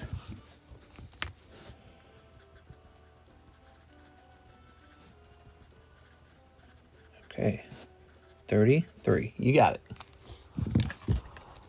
All right. Good. Whew. If I had started that round. So next up, we've got Ivan Rodriguez. He says $20 Spyros. I really have no clue what that means. Spyros? Spyros. Is there one that sounds like Spyros? There's Spydop, but then you would need a little more money because you had $10 left over and you sent $20, so you would be $8 short for the Spydops. I sent for the Spy card. So the Spy card is a $38 card, so you would need about $8 more for this one. I'll set this up here if you're really interested in it for that. Make sure I understand it properly. He says, Eddie Mendoza says, tour slab away. Can you take me out of the Zapdos gym break and put that tour slab away? All right, so total of 43. You got it. Give me a second. Where's slab away? Here it is. We have a large Discord server, man. We have a lot of channels for running the stream now. All right.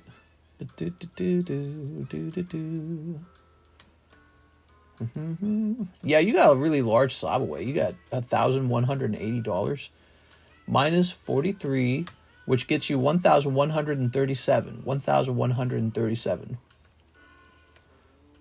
Maybe a smart choice this time because you got to chip away at that. Sorry, I'm at work. I think he's using voice to text, and so the voice to text has no clue what a Spydops is, you know. And so it's like Spy Kids or something like that, you know. All right, what shall we put up here next? We got some interesting stuff in the return.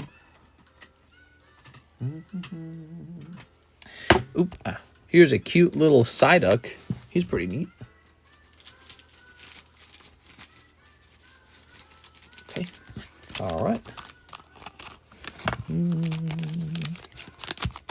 So, Ivan, I don't know if you caught that, but you were $8 short for the Spydops. Here we go. Here's Psyduck. So this cute little Psyduck shall be just $18. All right. Oh, he got it already. All right, very nice. First you sent too much. And this time, a little too little. There we go. Very good. Ivan, you're being very nice to me today. I appreciate all the orders, man. Okay. All right. This one should be on the chopping block for a cross grade. Look at that. Team Rocket coin. That's a rare card. Set that there. That's an expensive card. That's a cheap card. That is a gym break for the Sanrio Hello Kitty. Why not? $70. Pop 12. That is an expensive Cleve Fable. I'm going to take a quick picture of these.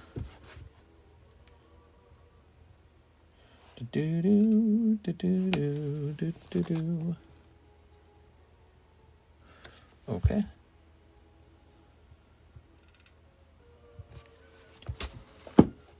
Stop being wimp and battle me for the Zapdos.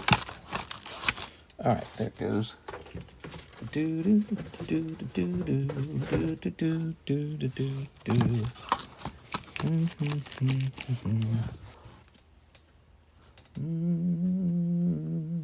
Slow Tuesday night, moving a little bit slow. What time is it? It's 3:28.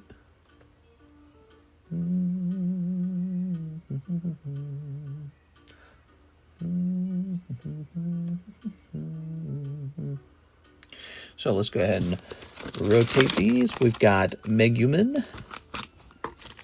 We've got Lover's Trip SP. Here's the Fall of the Airship. And Tuesdays are often known as the slowest day of the week. And this Tuesday is living up to that title. Here's Weiss Schwarz Blau. Ooh, let's go ahead and work on another slab here. So we've got these beautiful Eevees. Sun-dried offer much more flavor. I'll battle for the Zappy Dose. Busy shopping for rats. Yeah, all right.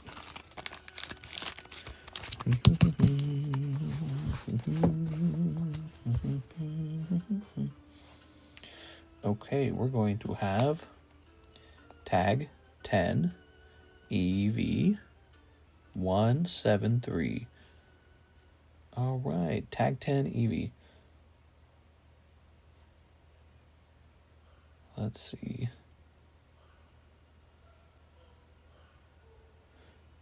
Really not too expensive. A $60 card. How nice is that? We're going to do 60 on the Eevee. Is that right? Wow, that's cheap. That is very cheap. Man.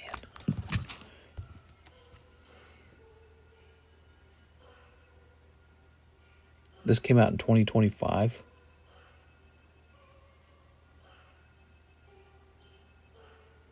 I almost wonder if it's a stupid idea to sell it right now. Just put it in a box somewhere for a year or two and watch it climb to like 100 easily. Here we are. All right.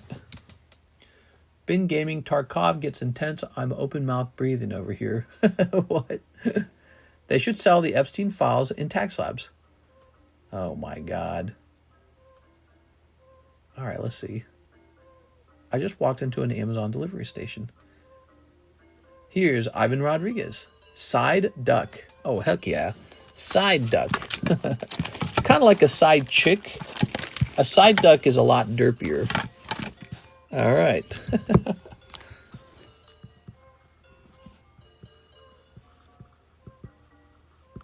There we go.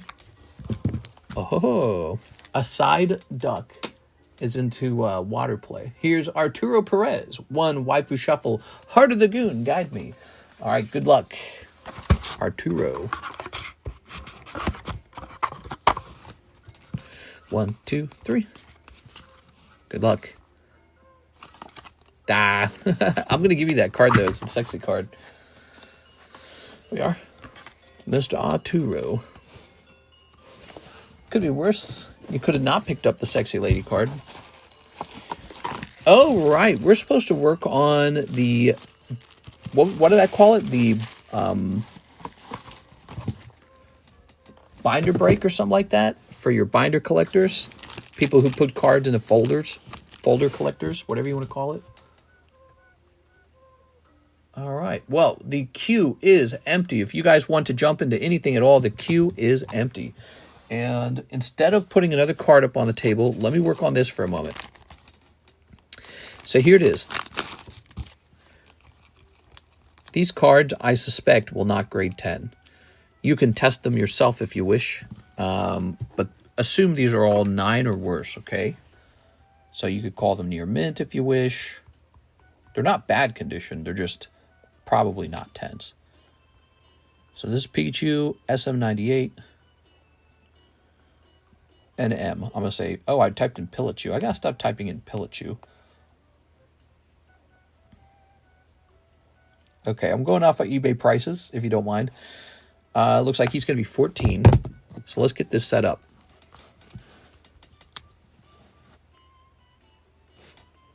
I don't really like selling individual cards like this. It's very time consuming. Then again, I've just got so many of these. And I'm starting to freak out because I don't know what to do with it all. It's like too much. Okay, this guy appears to be $11. Is that right? Okay.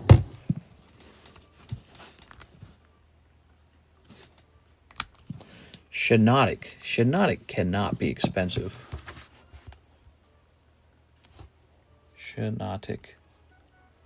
194. Okay, Shiinotic 194 near mint.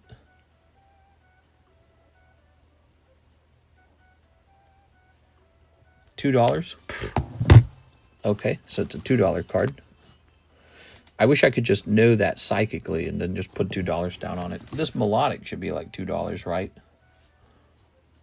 Melodic 217 near mint. Okay. Oh, actually the melodic's a surprising $4 card. When is it from?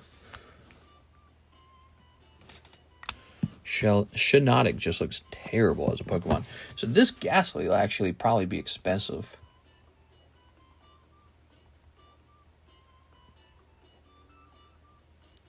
Okay, we'll go with the lower amount of $34. I'll choose the lower amount when I can, okay? If I'm getting multiple prices, I'll just pick the lower amount. Okay. So that's a really interesting one, the Korean promo. Korean Ditto 173. Okay, it's whoa. Wow, wowee. It's like a minimum $120 card. Crazy. Oh, wait, here's one for 104. Right here, this is perfect. Look, it says excellent, whitening, not grading purpose.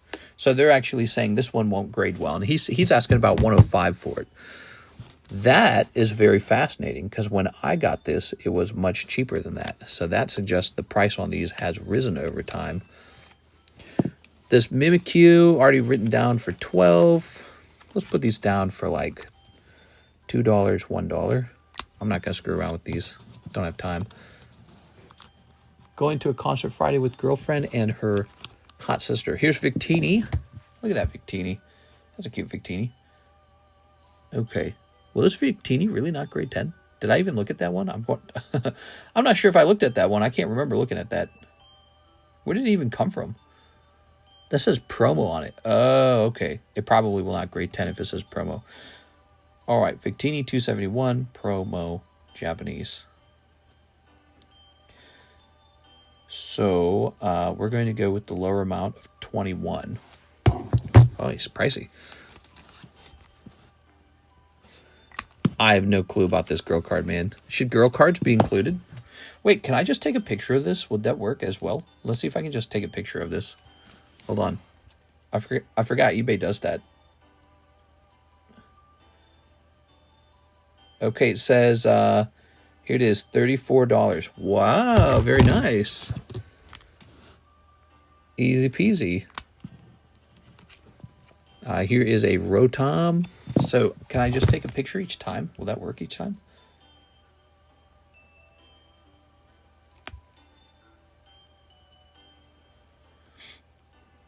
Yeah. So this is a $6 card. The Houndoom's probably a pricey card.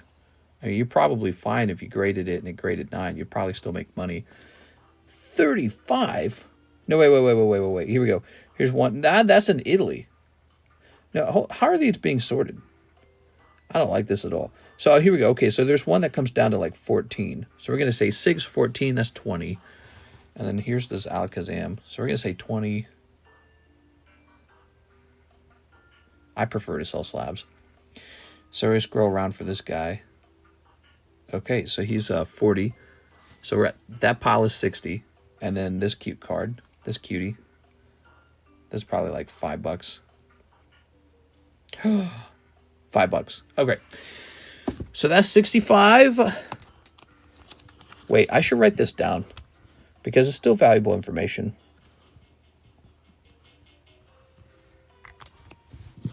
Mister, when you looked up Gaslight, I don't think you looked up Japanese because it's $12 or $13 in the Japanese. The English is $30. Oh, good. Catch me if I make a mistake on that. Sorry, I don't normally price these cards this way. Let me double check this, guys. Give me a second here. Okay, give me a second here. Well, I wasn't taking pictures at the start, was I? I was typing the name in manually. Pictures is so much better. Oh, you are correct. So here's one for 15. Actually, it's more like 20, isn't it? Yeah. For some reason, they have expensive delivery on these. They want $5 delivery. So, yes, all of the lower priced ones that are in the $15 range, they're all like $5 delivery. Let's do 16. How about that? Not 34. 16. All right, so what I noticed is putting this together definitely took a little bit of time. And it would be funny if we just sold them individually. Like if I said, all right, guys, which of these would you like? But we're not doing it that way. We're going to turn this into a lovely break.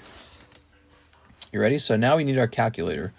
The work's not done. It's 16 plus 4 plus 2 plus 11 plus 14 plus 34 plus 21 plus 1 plus 2 plus 12 plus 105 plus, wow, this guy throws it off, doesn't he? 5 plus 40 plus 12 plus 6, right?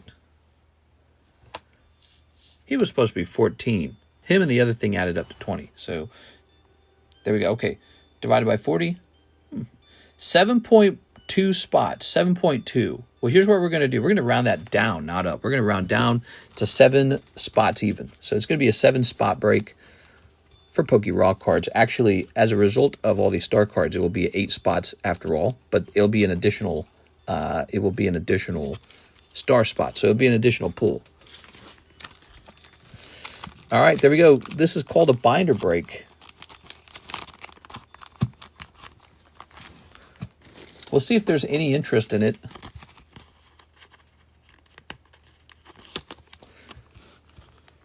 You might be interested in testing these out with PSA, CGC, tag grading anyways, because maybe I was too picky. Something to think about.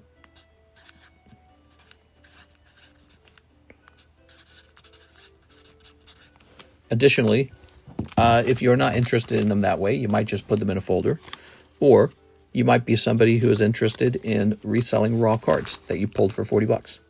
I don't know. I don't know what the incentive to open this would be. This is our first time doing it. So the price on this, again, we actually rounded the price down. That's not bad. But we do have a star card in here, so you are forced to take a risk with the star card. There it is, the binder break. You want to see them again? All right, so check out what's in here. It's one person takes, that's pretty nice. One person takes all these Pokemon cards. Victini promo, Butt, Pikachu, Eevee, Shiinotic, Melodic, and Ghastly. Those are a lot of high-end, or not high-end, but those are a lot of very decent cards in there. And again, I just have like truckloads of cards like that. Tons of them, really. We'll see if there's any interest. We'll see if people jump in that. If they don't, then I know we got to use a different strategy. All right, here's Jack, and he says 2 Poke Shuffles. Mr. Jack. Oh, you're going to do them in a break? I thought you were selling them individually. No. It's a big $40 break. You get all the cards at once if you're pulled in the break. Oh, so if you get pulled in that, you feel like, hey, I actually got something. That's 2 cold ones. Jack Gray. Yeah, we were talking about it earlier. I was calling it the binder break.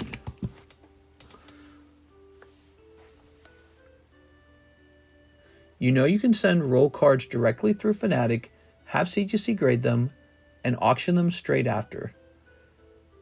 Nice. Roll cards. What's a roll card? Are you just saying that, you know, this automation process could be useful for, you know, liquidating your 9s maybe?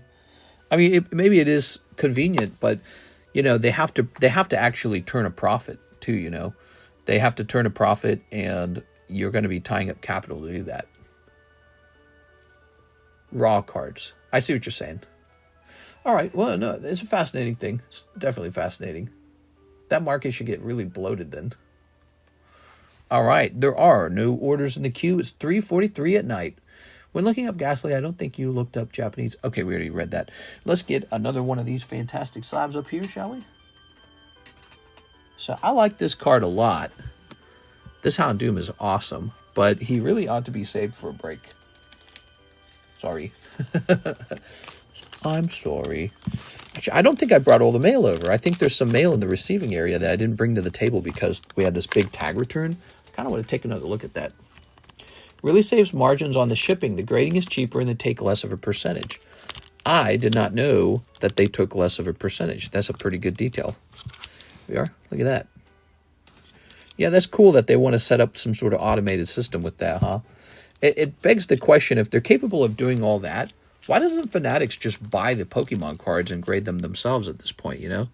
Kind of like what the coin companies do. You know, that's what the coin companies are doing. The coin companies just grade their own coins. And then they say, all right, these ones are the good ones. You know, they cut out the middleman, which would be me and you. Makes you wonder why grading companies don't already do that. Because, you know, I know they're supposed to be third-party authenticators. Maybe that's the reason. But, I mean, for stuff as standardized as modern, at least.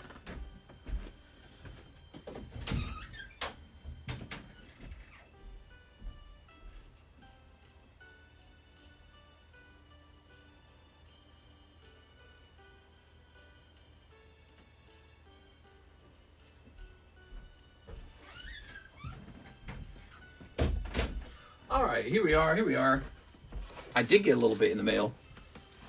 Oh, my back hurts, but it doesn't hurt from like a spinal problem. It hurts from sore muscles. Okay. Really? Oh, I already read that. Okay, so check this out. In the mail today. A little bit of dirt there, huh? Where's Baseball Mitts? I got to have him look at that.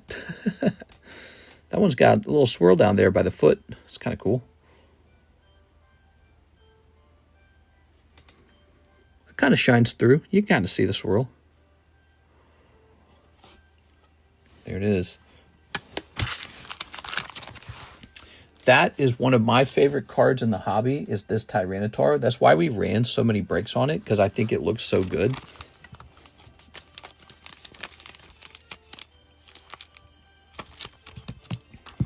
Okay. How many of these do I own now? I don't know how many I have. I think I have like 4 of them. There we go. All right. Let's see if I can find them real fast. By the way, if you guys want to open anything at all, we have an open queue. There are no orders in the queue. Slow Tuesday night. I am declaring it a slow Tuesday. Here we go, there's one. This card has been going up surprisingly fast in value too, but that's not a surprise because I'm the one buying it. It's me. No, but I bought like 2 of them recently. I was always kind of surprised that the card was so cheap. You know, I'd go back to the market and I'd be like, what? Why is it so cheap? It's such a great looking card. I say, we got to break that one. We got breaks on such a good looking card. Get a really attractive card. Okay, there were no more in this box.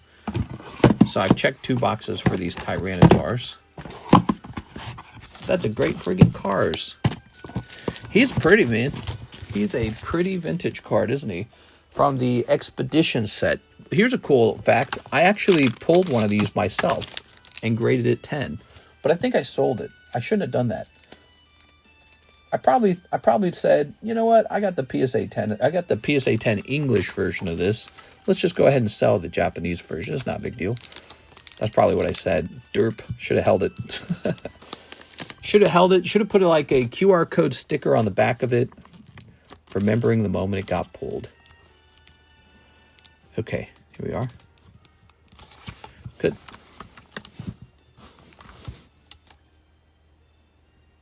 So that's 2 of them. I swear there's more of them. I swear I have more. I'm going to go looking for them since we're having a slow night anyways. Here we are. I've got more slabs to price up from that return. But I try not to price it. Look at that. Try not to price everything right away. I hear this card's going up finally. Not surprised. That's a beautiful card. Look at this. I think this card's gone up too. What hasn't gone up? Look at this Magneton. He really ought to be... Oh, here we go. Found one. This Magneton really ought to be in my personal collection box, not over here. This guy went way up. Psychic King. So there's 3 of the Tyrannotars. How many more can I run into? There's another one of these. One of these. You know, it's weird. Many of the exact cards that I was buying went up in price. Sometimes I wonder, did somebody just like watch this stream and then say, all right, I'm going to buy that one. It looks good. Or did we all just reach the same conclusions without talking to each other? Because that could be it too. We just reach the same conclusions.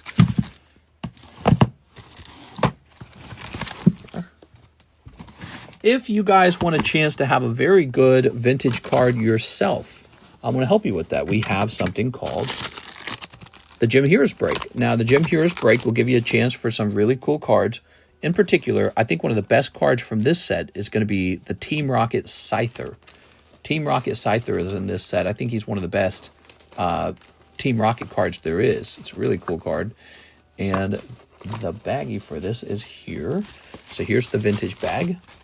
We have a total of 5 out of 10 people in there. We need 5 more people to finish the gym break. Gym 1 break. Oops, my bad. Luckily, those aren't worth anything. Look at this guy. So we got another one of these beautiful Tyrannotars. And Tyranitar was this card that was being prepped to be a break. As a result of it being so affordable, I thought, hey, this is a card. You guys need to be able to break this card and have a shot at it. But now it is at a much higher price point of like 1.5 thousand. So it's like a high-end card now. There we go. And so it wouldn't fit into like a typical... It could fit into like a mega break or a rare candy break. It's not going to fit into a normal break, though. Like a 15-spot break. Same with this Dark Espeon. That's a card I bought a couple of to hold. I like that card. It's a pretty card, you know. It's a dark Pokemon. Kind of reminds me of Team Rocket. Oh, look, another Pikachu. You guys did not like that Pikachu. Look at these. If only I'd held more. My biggest mistake has been selling, guys.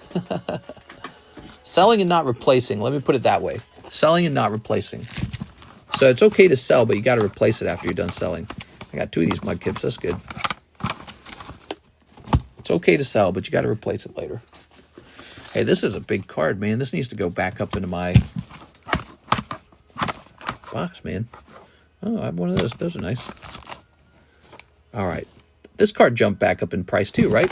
Look, this is a red label. It says $1,099. What's this card going for now? Looks like we're getting a Mr. Justin order. Thanks for ordering tonight, Justin. Appreciate any orders tonight, guys. This is a little bit of a slow night. I missed the daytime stream, too. I worked out. See, that's my problem. I'm a real Scrooge, man. I can't go out and work because I'm supposed to be here working, making sales. Here it is. Like a whole system that's supposed to keep moving and never stop moving. I'm supposed to be optimizing my work over here. You know, I think that way. And then my doctor says, you're going to die. You're overworking. Look at that. So this was a red label at $1,100. Now this is like underpriced. Very fascinating. Just follow my model. Never sell. I gotta sell, or else we don't have a show. We gotta have a show. So this melodic needs to come back with me. What else needs to come back with me? I had to keep a Kingdra.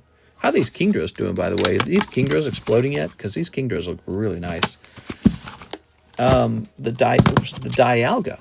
That's a Dialga X card, level X card.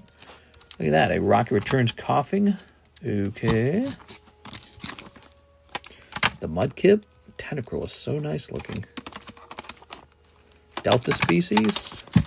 So some of these cards shouldn't even be over here. They should be over on my collections box.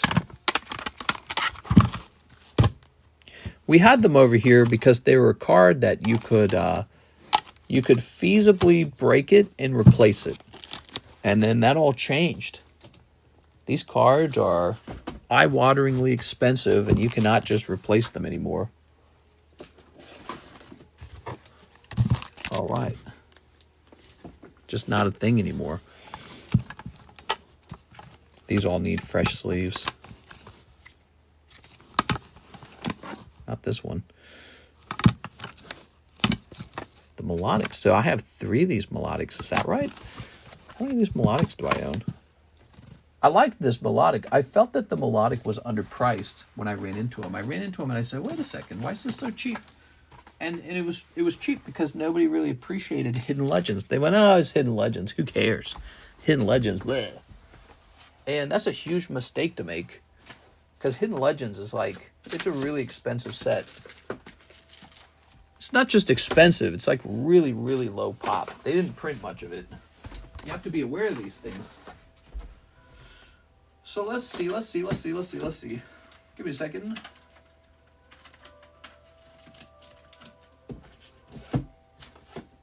What am I looking for? I'm looking for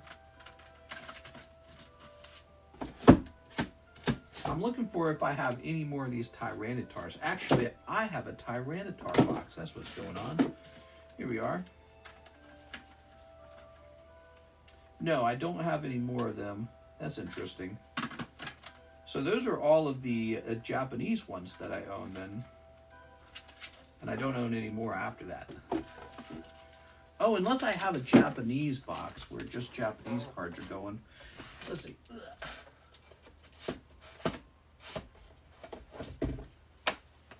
What is this?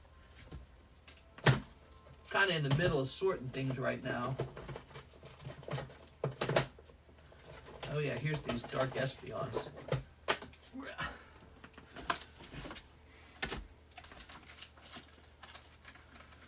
Let's see, here they are. 1, 2, 3. Is there a fourth one? No?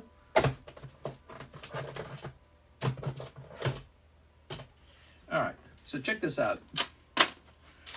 Bringing over a box over here. My greed is legendary. Nobody cares about every set until it's too late.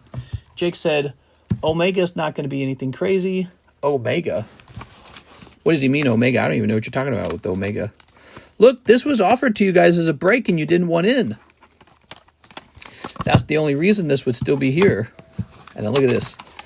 Got 4 of these Dark Espeons then, huh? Wonder how much a Dark Espeon is these days.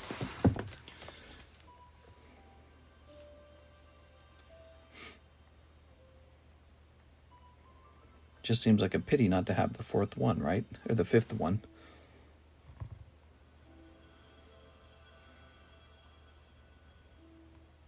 Do. Scooby Buns. So, let's snatch it. I really appreciate this Dark Espeon card. It comes from Neo 4, and it's an evolution. And Neo 4 is about 1,000 per pack these days. Maybe a little more than that. Well, what's so odd about this, a lot of these were selling for less than $1,000 per Espeon, and they were already graded 10. How does that make any sense? Like, it just doesn't make sense.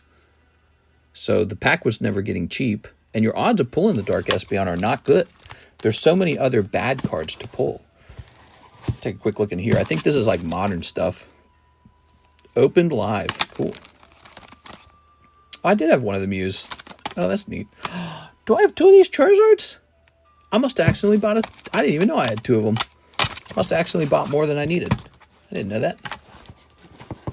All right, but check this out. So Lugia. So there's 3 Lugias. Guess I need 1 more to make it 5, don't I? Yeah, I like the Lugia price. I thought the Lugia price was too low. I looked at it and I'm like, that doesn't make sense. That price does not make sense. I got 2 of these. I wish I had 5 of these. I can't afford it. It's actually that expensive. So if you want to buy, you want to buy 3 of these, you could. But then there's something else you couldn't buy. So it's a trade-off. You either get to have Giratina, you get to have something else. And so you got to make a choice, Umbreon became the #1 Pokemon in the hobby, didn't it? Sent an order, mister. Yeah, let's go take care of your order. All right, thank you, Mr. Justin French. Sorry about the wait. I'm just showing off cards right now. Hey, I love this Dark Souls music. All right. Well, I'm excited for this order. Let's see what it is.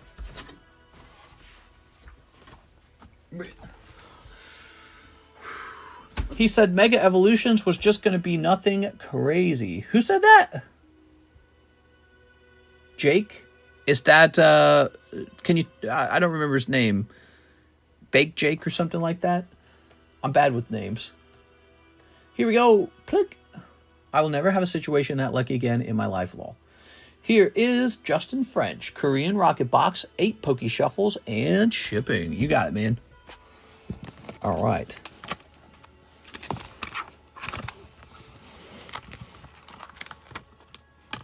There we go. Just kind of shuffle those around for a moment. Now, you know what would be cool? Let's take these and set these to the side. So we have the 5th Espeon on the way to us right now. Let's get this guy out of here real fast, because I can't stand looking at that. Okay. This is a lovely reverse hollow Tyranitar, purchased for a pittance, for nothing. It was incredibly cheap for what it is. People just said, I don't want it. It's not the regular hollow or something. I don't know what they said, but they said, reverse hollow? No way, Jose. And I said, please give me that reverse hollow. It's extremely good. It's going to be like pop 12 or something. There's 2 of them. We got 2 of them. So let's get this off to the side as well. Oops, there go my scissors. Now let's get this off to the side. There's that Houndour. We just got the Houndour. All right, so 1, 2, 3, 4, 5. All right, like that. All right, ooh, now you're talking. That feels good, man. That's exactly why I like 5 of things fits onto my table. Now, Korean Rocket Box. Let's get it, man. Korean Rocket Box. That probably looks super impressive, but just remember this. It took me 6 years to put that all together. So that didn't happen overnight. That took a long time to do. Here we are. Whatever happens to Josh one day, he just vanished and didn't say anything. Josh? Josh who?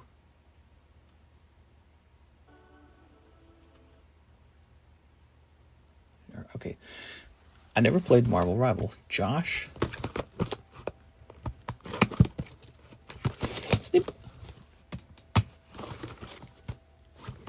All right.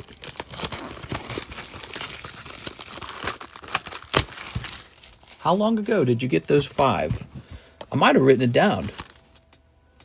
So this one was... No, this is my wife putting a recent price down on it. I bought this last year, actually, for 1.7. 1,700. So this was recent. And this one was purchased for $1,000 in 2020. Wow. And I don't know how much this one costs. I'll look it up. You ready? Just $1,000. It doesn't sound like very much in comparison to today's price. Today's price is so much higher. We are? All right. I forgot the last name, but you got on him for playing the Pocket TCG game. There's a lot of Joshes. Plenty of Joshes. Here we are. All right. Ready?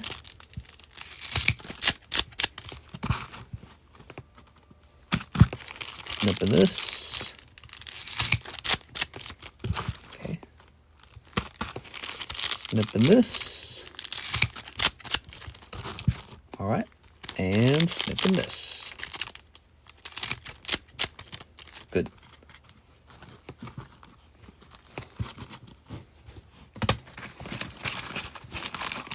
People be sleeping on Jeff. He is a top-tier character. Yeah, I agree. Jeff's top-tier, guys. They be sleeping on it. All right, so here's Nidoqueen. Blaziken. He's blazing. Yeah, Blaziken. Mr. Justin. Oh, look at that. The Tyranitar. I'm a big Tyranitar fan, apparently. Look at these Tyranitars. Okay. Oh, man, I saw a Dark Magneton go up for sale. Only $8,000. Man, I want it so bad. First edition Dark Magneton, 8K. Here's a problem, though. It's international, so I was like, I don't know if I want to take that risk, you know. And then, you know, the fact that he's available at 8,000 would suggest, it would imply he has not done well over time, which I suppose is related to the fact that he is Dark Magneton. But it was sort of like a theory that these really hard to grade cards would become the bottleneck, maybe like the most valuable card in the set. I'm talking about like Lapras from Fossil set, you know what I'm saying? Like Lapras is a great example. Or Misty's Golduck, you know, from Gym Heroes. It's a really hard to grade card. So these were these really unusually expensive cards. And the theory was that those would climb in price to ridiculous prices because no one can get them graded 10. That did not really materialize. So they are expensive. They're typically a bit more expensive than the other cards. But it's more like the other cards just caught up to them. So they're hitting this price ceiling and they're not blasting past it. But yeah, Dark Magneton, maybe he's wrongly priced at 8,000. Whoa, not bad at all, Justin. Look at that. Beautiful. Team Rocket Mewtwo. Y'all have first dibs on my pre-order Mega Evolution ETBs and Booster Box 1 million doll hairs. Doll hairs? Oh my, yes. Doll hairs. Okay, we've got Blaziken. All right. Very good. Here's Annihilate. Here's Cold One. Here is Nidoking. A Cold One and... haha, Gorabus or something like that. Thank you so much, Mr. Justin. I thought your box is a decent box. You got a Rocket Wobbuffet, you got Blaziken, and you got a Rocket Mewtwo. Not bad. I just ordered like $1,500 more of the Team Rocket Korean product because I think it's such a fantastic product to sell. So easy to open, and the artwork's so fun and enjoyable. So we blasted through 2 full cases of that already, and we are about to break open the 3rd case. Actually, I think we open up the 3rd case in like the next round. I have to go look. What we have is what we already... the boxes we have right next to me are from the previous case, but I think if I go out there, there's no more loose boxes laying around. Beautiful. So 8 of the Poke Shuffles. Let's get that. 8 Poke Shuffles. I like this, just having the background be beautiful cards and not really worry about, oh, this slab's for sale or whatever. It's a nice look, isn't it? 1, 2, 3, 4, 5, 6, 7, 8. There it goes. All right. Oops. Wait a second. Oh, man, that is all cold. Here we are. Not a title you should be proud of. I think you're talking to Mr. J. I think Jay's like anxious about it and he's trying to make it more normal or something. Here we are. All right, Mr. Justin. Let's see. Tossing this over here. Very nice. We'll slip this in here. Very nice. Very. Okay. Good.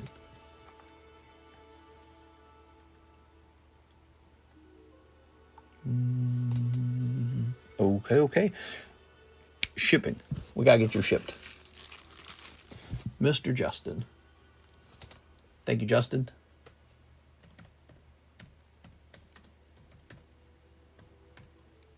Good. Wow, mister, let me grab a Tyranitar, please. He's really nice.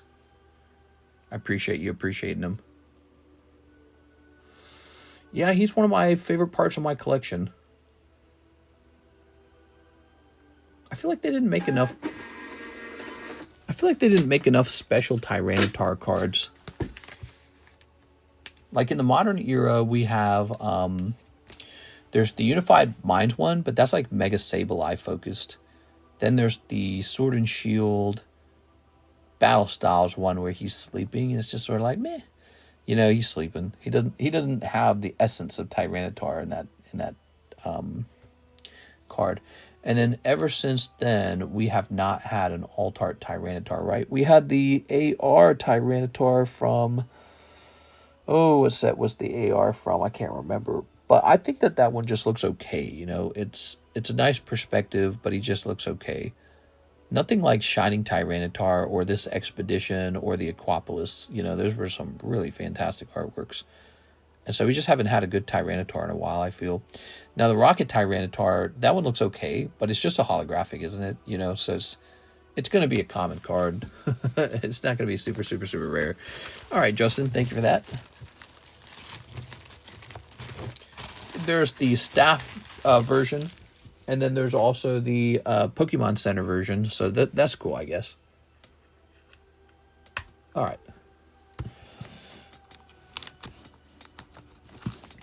This is the best one. Look at that big-ass swirl right on the side. What did I pay for this? We can actually know exactly what I paid for it based off of the certification number. We have Tyranitar Expedition. Oh, but I can't spell.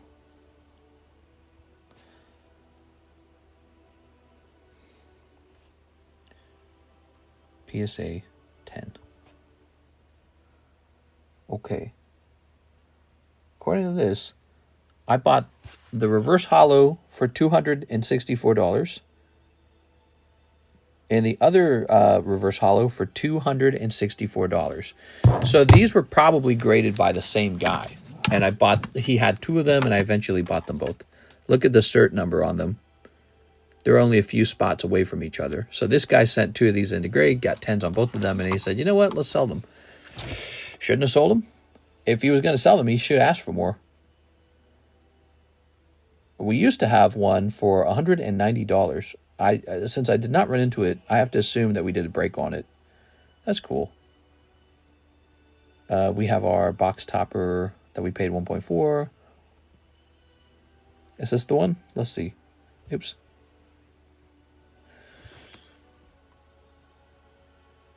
Oh, that says 6 on it. So there it is. There's the 6. So $1,000 on that. I don't think I have the data for the other one. Was it a private deal?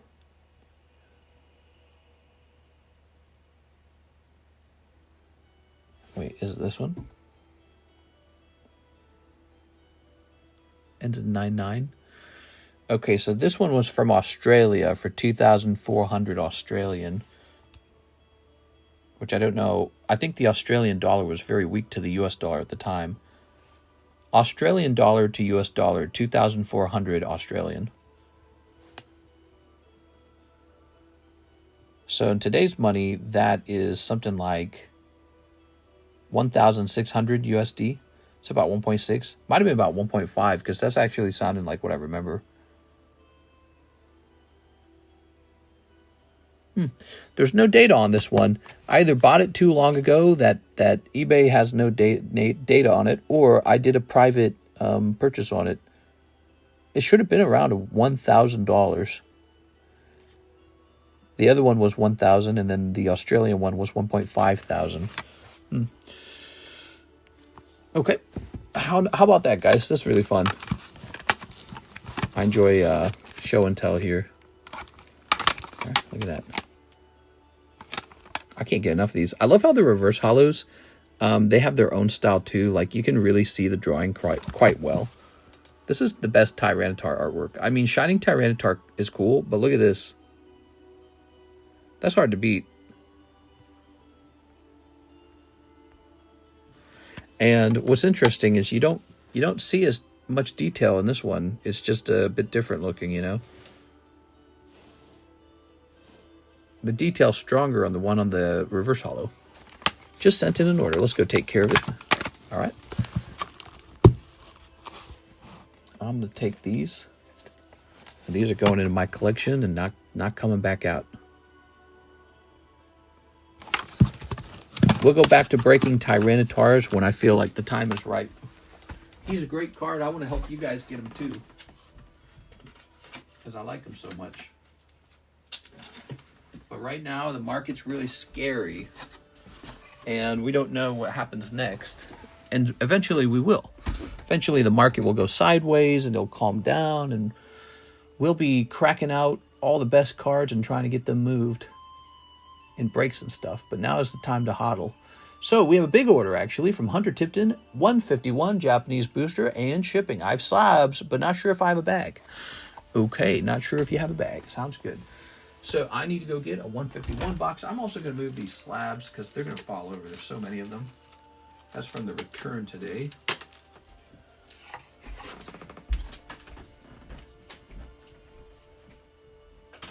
All right, that's good. And now let's see. Yeah, here we are. 151. How are these doing? I don't think I've priced these in a long time. 151 Japanese. Hard to believe no one got in that break when it was available. The Tyranitar one, right? Yeah, it was still here with me, which means it sat on the table and nobody wanted it. And I said, all right, I'll take it back. Yeah, I remember it. It was the reverse hollow. Okay, ready? All right. I try to pick out cool stuff for the breaks. I do.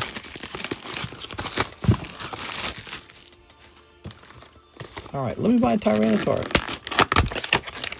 Even if I was interested in selling it, you know, they're really expensive now, man. It's a big, I'm saying it's like a big financial commitment to try and acquire some of those now. They're not normal priced anymore.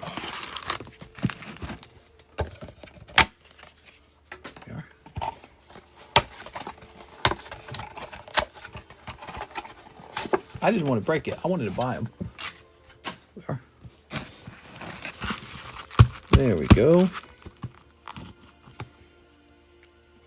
You can always buy all the spots in the break in that case, so that's possible to do. There we are. All right. Here's this. All right.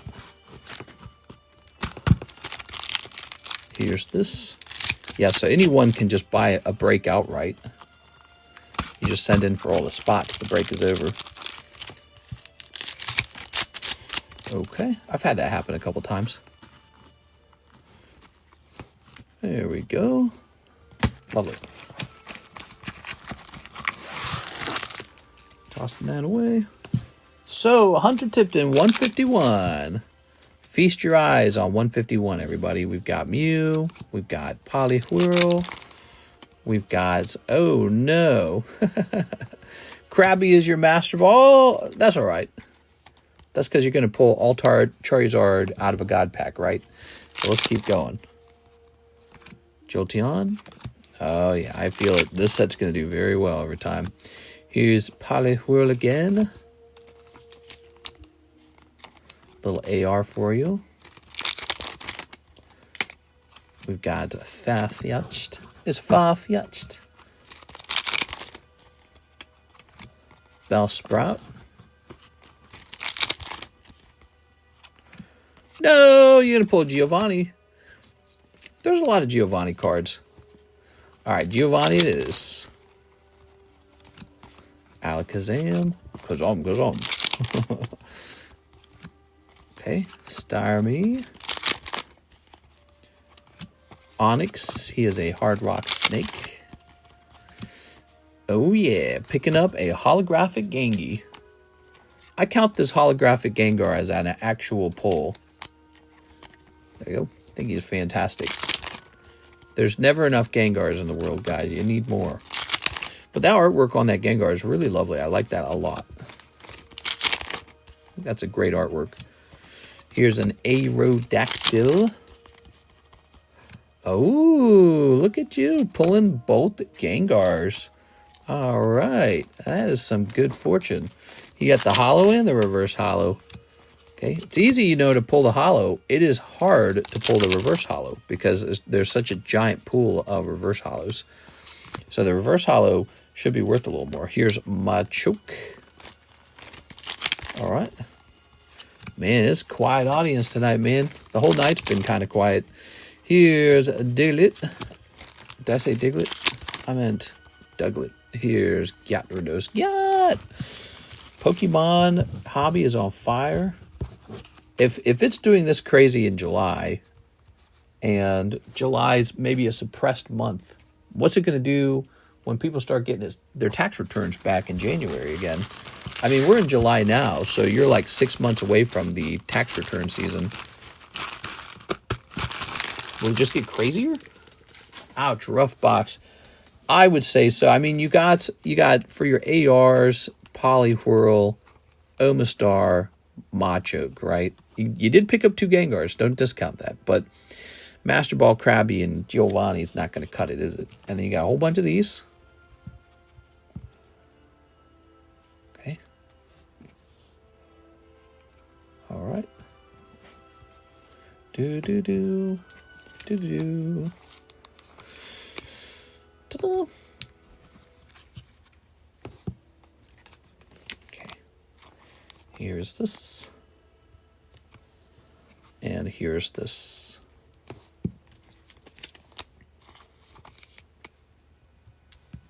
Good. Look at that. Ha-ha. Okay. Now, you're not sure if you have a bag. Let's go hunting for Hunter Tipton's bag. Anybody here watch that food review guy with the bandana? Love his content. I watch his content all the time. I was watching him do food reviews in Afghanistan. I was like, dang. He didn't need to go there. He went to Afghanistan under Taliban control. And they only just recently took control of it. And they probably are not super friendly with the U.S. at the moment. So he took kind of a big risk going out there. I had a lot of respect for that because he didn't have to do that. He could have just gone to another fancy country like Japan or something. Yeah, but he acts kind of weird, though. He does, you know, it's part of the job of entertaining to be a little weird. I appreciate it now since I do a little entertaining myself. Yeah, I'd be a little weird sometimes. You got to say stuff that people go, oh, you shouldn't say that. But it keeps people engaged. It keeps people going, you know, thinking about what happened that one day.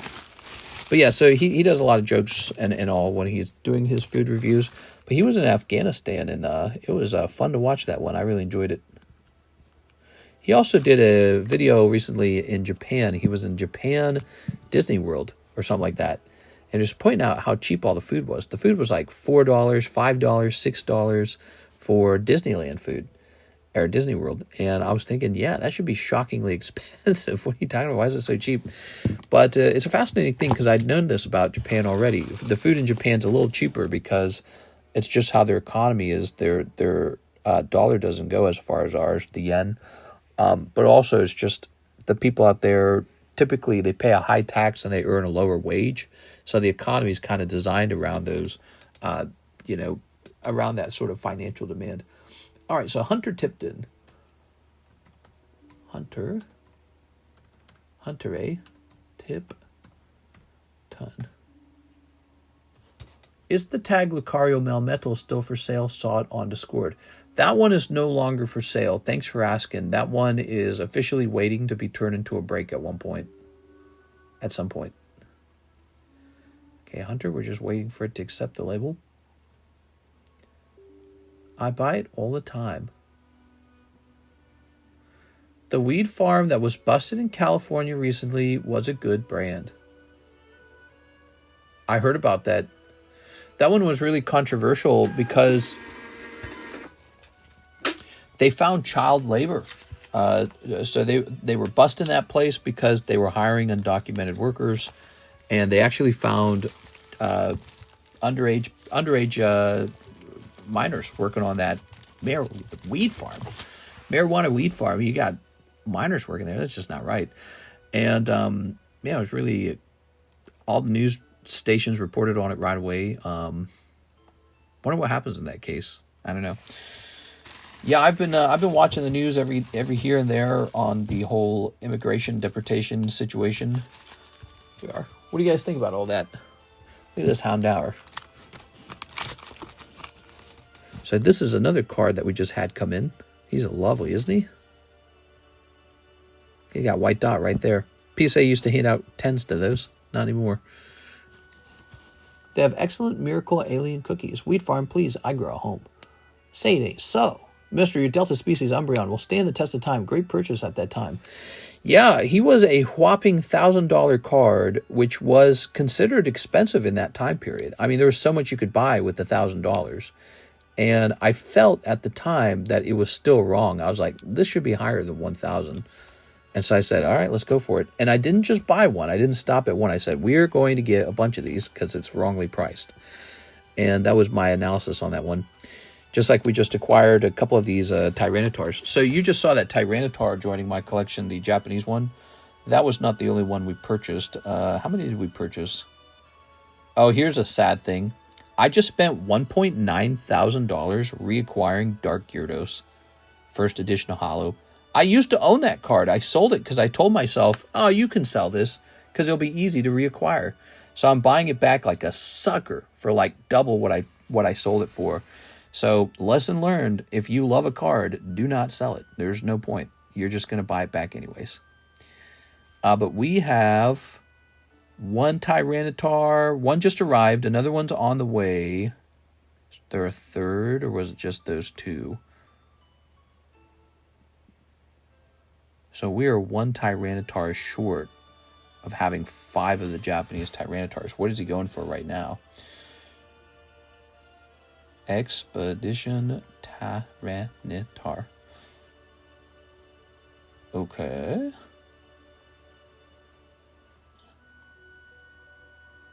He's such a great card. There are the non-holos of the card for sale. I truly don't know if those are worth it. They're certainly interesting. So the cheapest PSA 10 Expedition Tyranitar is now 1.3 thousand. How ridiculous, dude. I don't know. Those can just sit on the market for all I care. That's just so much money. And then the English version, the cheapest one is this one for £6,000 or $8,000. I don't know if that's correct on that card. $4,000 would not surprise me though. Really, $4,000 would not surprise me. 4,000 to 5,000 maybe. Eight's really high, especially for an international sale. Again, Americans I think are always a little bit nervous about an international sale. All right. I want to buy all the Japanese Terra Festival SARs in PSA 10 and hold them. Anyone think that's a good idea? Well, they're very nice cards. I think you wanted to buy them in Japanese. I think that would be a nice thing to hold on to. They're not the top pick for me.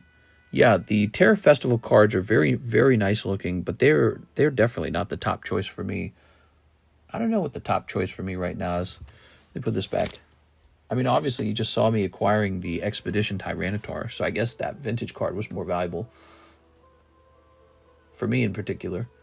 All right. We have no orders in the queue. If you're watching tonight and you've never placed an order, give it a try. Your orders are what give us our entertainment. So join the group. Try making a purchase, even a small one. Try buying a $5 Holo Shuffle. See what it's like. Poke Shuffle. Just to know. By the way, this is a fun card. Let's grab this. I created this with tag. By the way, we have a new gym break. Here it is. This Zapdos is the current gym break with David G. Velez waiting for another person to join. We also have this Pikachu break. This is a short break. I think in the past we would call this like a lightning break. It's a 1 in 5 break. You get this Pikachu for 1 in 5 odds. There's also a spot for a star spot, so that's lovely. We have the new binder break. I actually got this done. It's a 1 in 8. There's a little chunk of pricey little cards. You can see them all now. 105, 5, 12, 6, 40. 12, 2, 1, 21, 34, 14, 11, 2, 4, and 16. So I guess that just adds up really fast, and there you go. So 1 in 8 odds. There's also a star spot in here, so it's more like 1 in 7 for the cards. Additionally, we have restocked the Final Fantasy break. Somebody requested that. It is 1 in 7 for 2 packs. He requested it, but he didn't jump in, I realize. Maybe he would like to do it when he gets his next round of payments. We have the gym break for Metazoo. That's still running. Nobody has pulled the Mothman, which sells for a pretty decent chunk of money. He's for sale for 1.2 thousand on the market right now. That's not bad. Look at that. So I guess I graded this common, uncommon, the Dark Arbok. I guess I graded it because Dark Arbok has been in every Pokemon Rocket set, right? You got Dark Arbok in the Rocket Return set. You've got it in the original Rocket First Edition set. He was a really important card, actually. He was, you know, if you bought the Jesse starter deck, you got holographic Arbok. Such a very cool card. The Dark Web from AL is good. How much for that Zapdos? So this Zapdos is a break right now. It is a gym break for $33. All right. I do not know what to price this up as. It is a 10. It's just, it is what it is. Maybe $35. I think that's very fair. $35 for a 10. I've essentially taken the risk of grading it, and grading is not free. Grading definitely costs money. So this will be $35. I think that's a very fair price here. Obviously, the card itself is not super expensive or rare, but getting a 10 on any card is difficult. You have to work for it. Okay. That's all I've been smoking for months, says Ryan. Any dark Pokemon will rise. Rocket to the moon. Yeah, I like the Rocket cards a lot. I'm a big fan. Been a hot minute. Do you still grade cards? Hey, what's up, Skrill? Yeah, Cardconomist grading is still a thing. I do the entire process by myself, though, so it costs more money, and it's slower. It costs more money, and it's not terribly slow, but it is a little bit slow. Speaking of which, I remember now, we need to be searching for an Edwin's bag. Edwin, which is NHCC's brother. Okay, it's not here. The problem is I'm a little worried that that bag got really old and we moved it. Efren, Edward, Eddie, Edgar, Eddie. Is this it?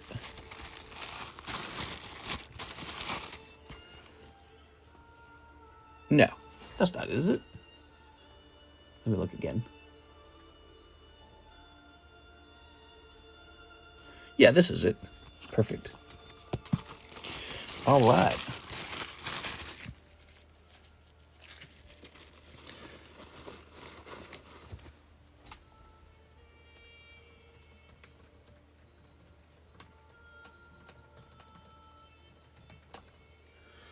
Okay.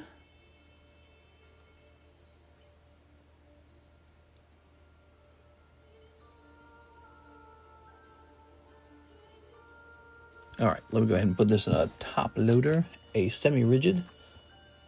Hell yeah, dude, keep up the grind. Where is Alexis? Alexis is going to be coming in tomorrow to do the shipping. So Alexis is the person who does the shipping now. She does a real good job. She's very efficient. She makes very few mistakes. I like that. Yeah, we are happy to have her. And she likes to hang out and talk to Karis for a long time sometimes. There you go. She just likes talking about life. Yep. All right. And this goes over here. Oops. Let me make sure I spell this correctly. We don't want any mistakes here. Oops, that is somebody named Earthbound. Ah, here it is. Mr. Edwin.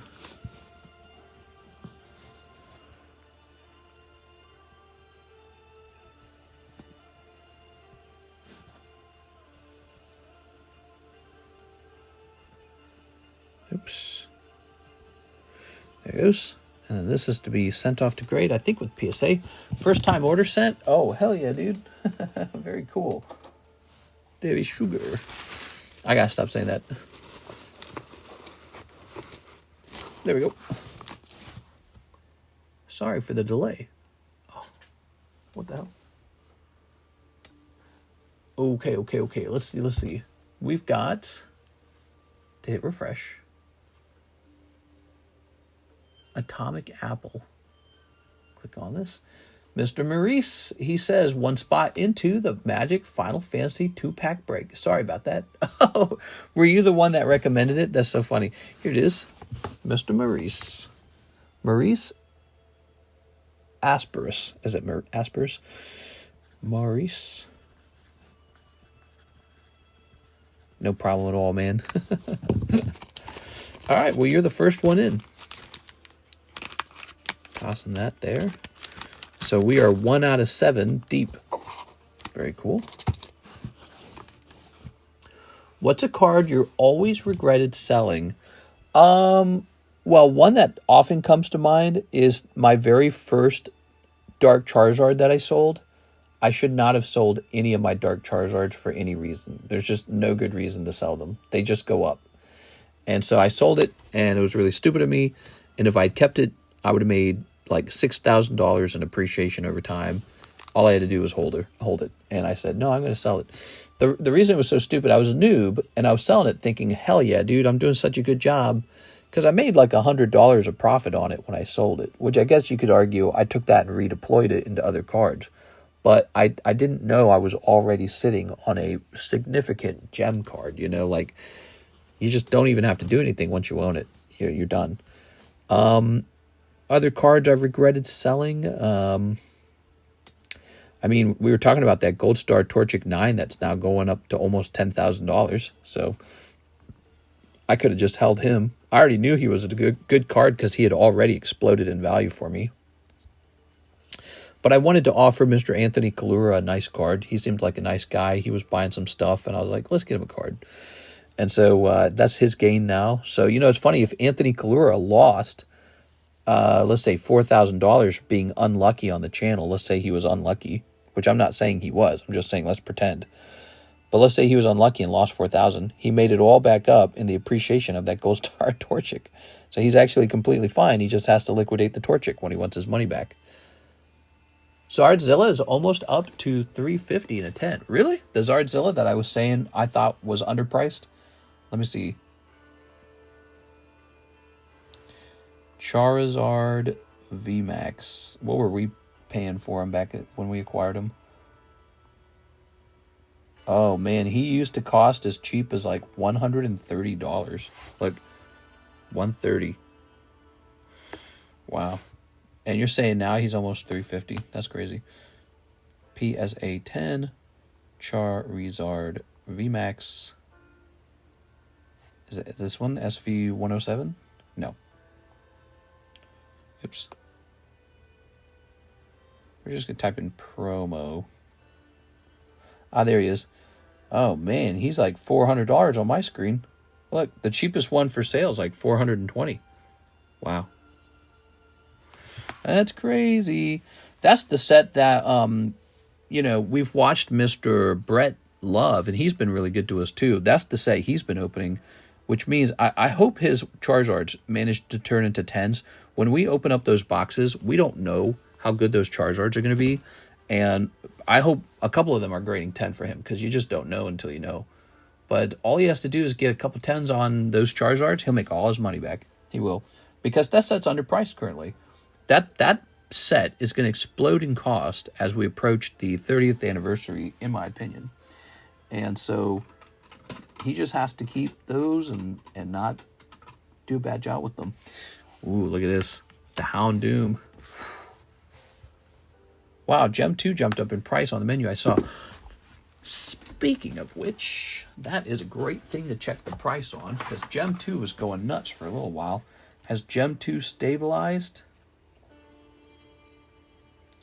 Thing is, you don't want to sell anything too fast when prices are rising rapidly. I think I was also interested in acquiring Gem 2. Gem 1, I mean. Okay.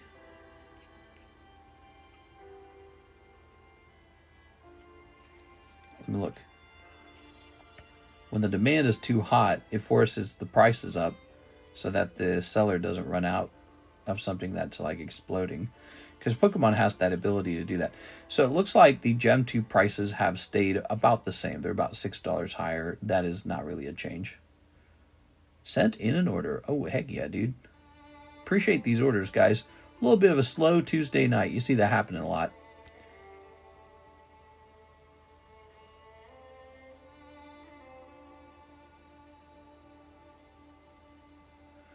Okay, so Philip Webb wants to combine ship. There you go. Okay. And print.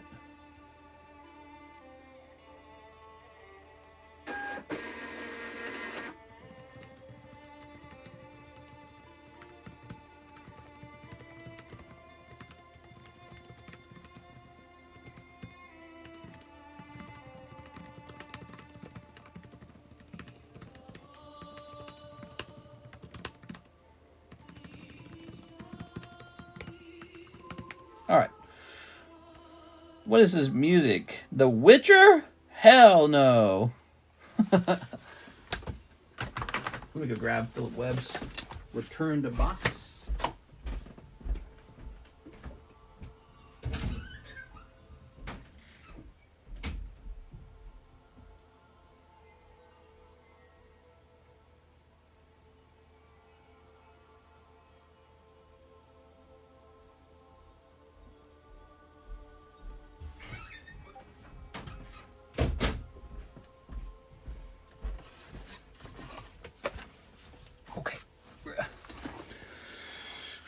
Give a coin to your Witcher. Baked Cookies is a dope name.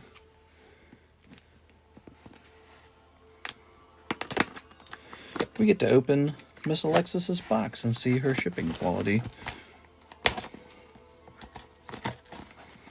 Okay. Good. So here is this. Here is this. All right. Good.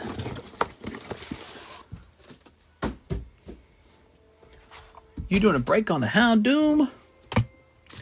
I don't know. He's such a good card. I'm tempted to keep him, man. He looks amazing.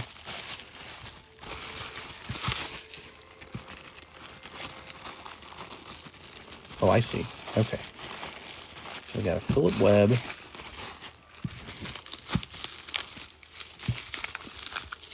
I'll just keep all this together, I suppose.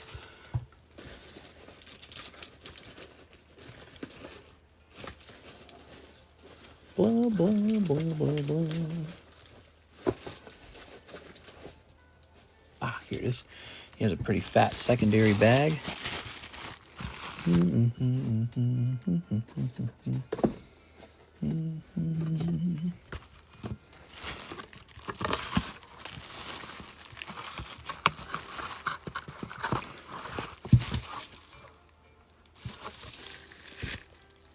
That's quite heavy. Damn it. All right, hold on. Let me cancel this label. Let me cancel it. Printed too light of a label. Did you get a lot of rainstorms where you're at? No. Are you in Missouri, Mr. Mark? I'm in Missouri. Lake of the Ozarks. We didn't get much rain at all.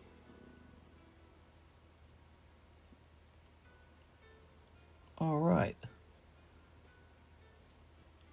Make cookies and don't tell your wife. Okay, so this is Philip Webb getting his label canceled. And now we're going back in. We're going to increase the weight. And there we go. We're going to try again. All this cookie talk going to get Mr. going. No, I'm doing very good. I'm doing very good. Today I dieted really hard. I had a very super strict diet today. Ate exactly what I was supposed to. So I'm doing pretty good on it. All right.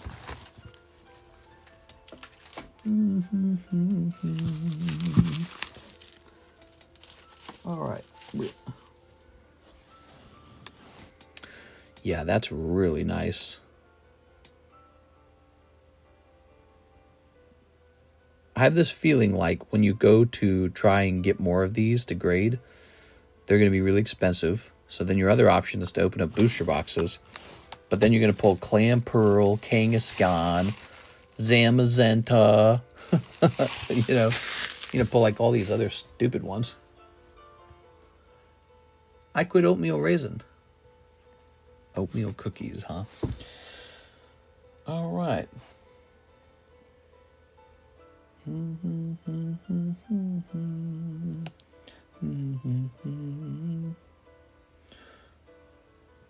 Rocket's Houndoom. It's Houndoom.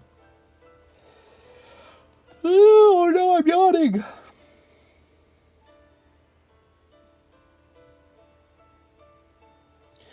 Houndoom's very reasonably priced. Let me see the tag price as well.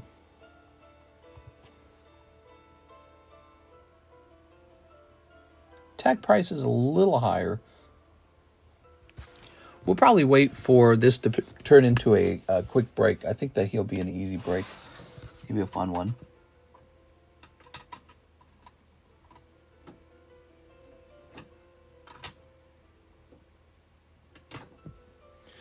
Ooh, look at that Suicune.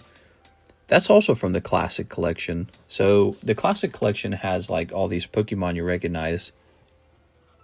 I want to rewatch this Pokemon First movie. It's so bad. Yeah, we are higher elevation, but it had hail when it was 95 degrees outside on Monday. Oh, you're in Texas. That's right, Texas. We are. Texas is one of the places Karis and I could potentially move. You know, we're really leaning toward, and when I say we, I mean me. I'm really leaning toward Tennessee. Tennessee, believe it or not. Tennessee is very fascinating. Every state that is a tax-free state has kind of like a downside. So there's like a good side, and then there's a downside. The downside to Tennessee is that it's sort of like another Missouri. So it's like this state where, you know, it's just sort of like this state in the middle of the country. There's no oceans. It's not doing something in particular that's super special. It's just one of the states. It's really cheap, actually. And yeah, it has a similar cost of living to Missouri. It's very cheap. The difference is that Karis and I save a lot of money because there's no income tax. So anyone who has a remote job saves a lot of money on no income tax. And for us in particular, that's really good because I can start offloading Pokemon cards, big ones, if I want. And then I don't have to lose 5% of the sale to the freaking government. So if you have like a $10,000 card, maybe you don't want to lose 5% of 10,000, which is, let's see, $500. So you get to keep $500 for just being in the right place, for just having a home in the right part of the country. You get to keep $500. So, you know, I go to sell like Shining Tyranitar in the future for $10,000. I get to keep $500 extra because I live in the right place, as opposed to like losing 5% in Missouri, or maybe you would lose like 16% in California. Of course, that's sort of like a progressive, you know, brackets thing. But let's say we're in the top bracket and already with our usual sales or something, and so we're paying 16% on that. That would be $1,600. So I would net just $8,400 from that sale. So in California, maybe I would make $8,400 selling my top Tyranitar. But in Tennessee, you would just get all 10,000. Ooh, pretty good. I mean, that's a heck of a difference. So there's a downside to every no tax state. Florida is hurricanes, high insurance rates, getting kind of expensive, crowded, oppressive summer heat. Texas is also oppressive summer heat. They have 2% property tax, so they got a sneaky tax anyways. You're just going to pay a different kind of tax. What you can do in Texas, you can buy a small house, and then that tax is kind of like capped. You know what I mean? So your income can be high, but you can live in a tiny home and pay not much taxes. And then there's Nevada. Nevada has the desert for Las Vegas, and so that's 120-degree heat. One of the hottest places, just a little cooler than Arizona actually. Reno doesn't have that. Reno's nicer.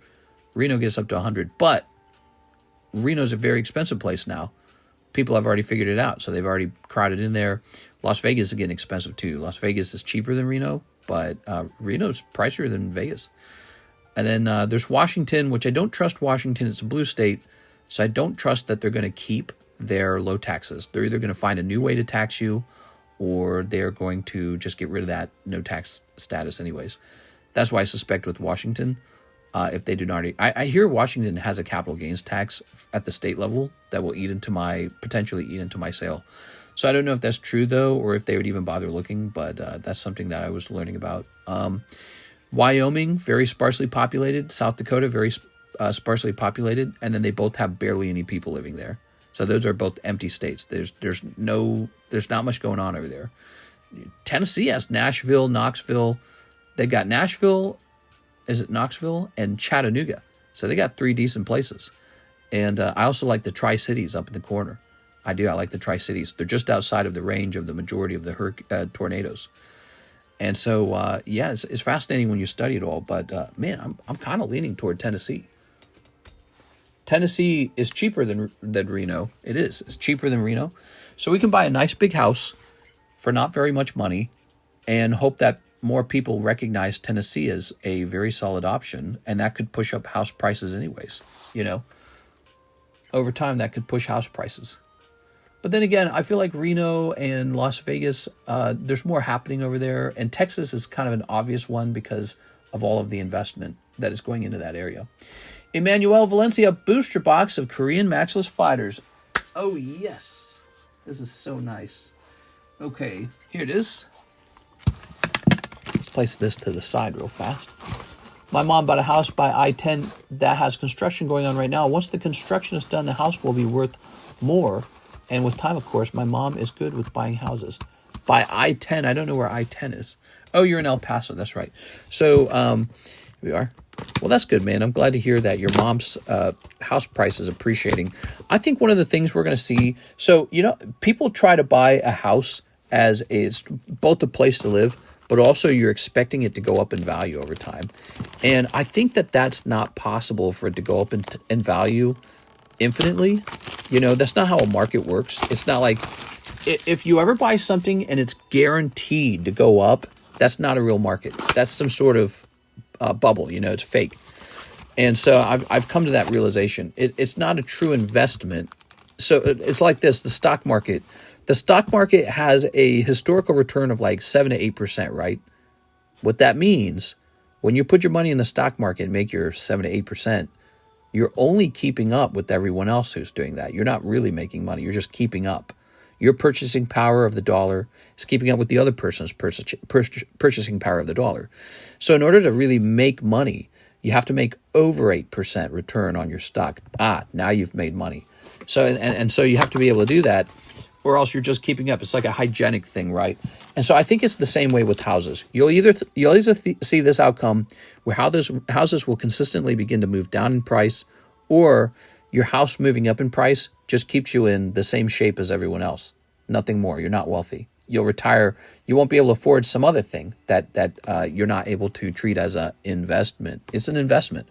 And so I think over time you're going to see a bunch of these super cheap houses come onto the market, and everyone will be really happy about that. They'll be like, oh, finally a place to live. You're going to see, in my opinion, AI robots replacing construction workers and building the houses. It's going to be robots. They don't die of overheat. They don't cut their hands off. And even if they did, it's not a problem. There's no insurance liability when the guy falls off the ladder and breaks his wrist. All that's taken care of. So I believe we are heading toward a new time period with housing where houses get much cheaper. And they're no longer a true investment because AI robots can build them so cheaply that the market can just sort of print house after house after house after house. So these houses are going to be like mass printed the way cards can be mass printed. And as you know, when the supply goes way up, even if the demand is strong, if the supply just is really high, prices go down. So my theory is that real estate is going to be a bad investment in the coming years. I think real estate will not be a good place to invest. However, I'm not done. So I think if you have the right piece of real estate, it's still good. That's what you're going to see. You're going to see a really mixed market in the future, where if you have sort of like a standard cookie cutter home in a standard cookie cutter neighborhood, that house will probably go down in price by the time we've invented a technology that can build the houses extremely cheaply with very little supervision. And so that will push prices down for the house. You still have to pay for these raw materials, and of course, the person who owns the AI company that builds the house will want to get paid for his technology. But overall, the supply of homes will explode because you won't need to hire anyone to do it. The robots will do it. And robots, again, are very strong. They don't get injured. They don't overheat. And they don't quit. And they're just very reliable. So I think we're close to that, guys. I really do. And yeah, it'll be incredible when it occurs. People will be able to afford a home. It'll be nice. So, but when it comes to real estate, I think what will change is you have to own the right piece of land. So the home won't matter as much. The land will still matter. Land is this thing that AI can't fix for you. Well, somebody mentioned terraforming. Was that Karis that mentioned it to me? I think Karis mentioned the terraforming. Or was it someone else? I don't remember. But land is something that's much harder to sort of get around. You know, there's no special technology that makes more land. You know, it's a finite thing, and it's just done. People are going to live in sheds soon enough in California. Keep your house in the Ozarks. What about Uber Taxi and Uber Eats? Do you think AI will replace us too? Yeah, I think that those driving jobs can definitely be significantly impacted by driverless vehicles, which they're working very hard on. So I would not look at that job as a consistent job. That job could be gone 5 years from now, 10 years. It also depends on where you live. So if you lived out here in Missouri, in a rural area, that job might not be going away because the driving out here is a little more sophisticated. Like you have to navigate like these hills with really steep declines and inclines, and that has to do with lake houses. So like the other day, we were buying gasoline for our boat, and we had to drive down an incredibly steep hill, and it was so narrow, it would only fit one car, and you couldn't see who was coming. Oh, here we go. Zapdos. Dang, dude. That's a cool Zapdos. I like I like how they went with like a Roadrunner. Yeah, and he was a fighting type. It was neat. I like the redesign for these. And Articuno was Psychic, and Moltres was Dark type. We are. But yeah, so out here in Lake of the Ozarks, the driving is so difficult. I don't think that AI companies will want to work on it. They'll want to work on major metros with simple grid-like patterns and very predictable driving patterns for their software. But out here, it's so, like there's wild animals all over the place. Maybe you get like a deer in the road jumps in front of you, or an armadillo or something like that. Armadillos are serious, man. I was driving a rental, and a fat ass armadillo. I was going 65 mile an hour on a country highway. You ever been on one of those windy highways where you're allowed to go 65? I have. And just this big ass aardvark, not aardvark. I just said their name. What are those fat little armadillo? I ran over him. I managed to get him between the tire wheels so that I didn't run over him directly with the wheel. But Karis and I heard a loud thunk. So the underneath of the car definitely splattered him like a bug. And I was thinking to myself, I was like, man, those guys are so well armored. It's kind of like hitting a brick a little bit, or hitting a helmet in the middle of the road. I was like, that can't be good for the vehicle. But it was just a rental, so it's not my problem. But I was thinking of how crappy that was. So I don't know how well AI would hold up to a situation like that, to having to dodge an armadillo on a 65 mile an hour backcountry road with twists and turns and a steep hill. So if you had a driver job out here, it might actually be somewhat secure. And I think that trucking jobs are still probably going to be secure for a little while longer too. But simple jobs like taxi or Uber Eats, I think those could be obsolete, especially in major metro areas. Those could be obsolete very fast. And places like Uber are very interested in that. I wish my house would go down in price so I could pay less property tax. I know my house isn't worth what I pay the taxes for, says Cody Hodges. Yeah, are you in Illinois? I've heard some places have really punished their citizens by, quote, claim, oh, your house is so valuable. And now they're like, now pay up. Give us that taxes. Give us that rent. Oh, I mean taxes. Pay rent. Yeah, it should be illegal for the government to charge you on your own property. If it's yours, how can the government charge you for it? It's not yours. If the government charges you for your property, you do not own it. You are renting it from the government. You are not the true owner. The government's the true owner of it.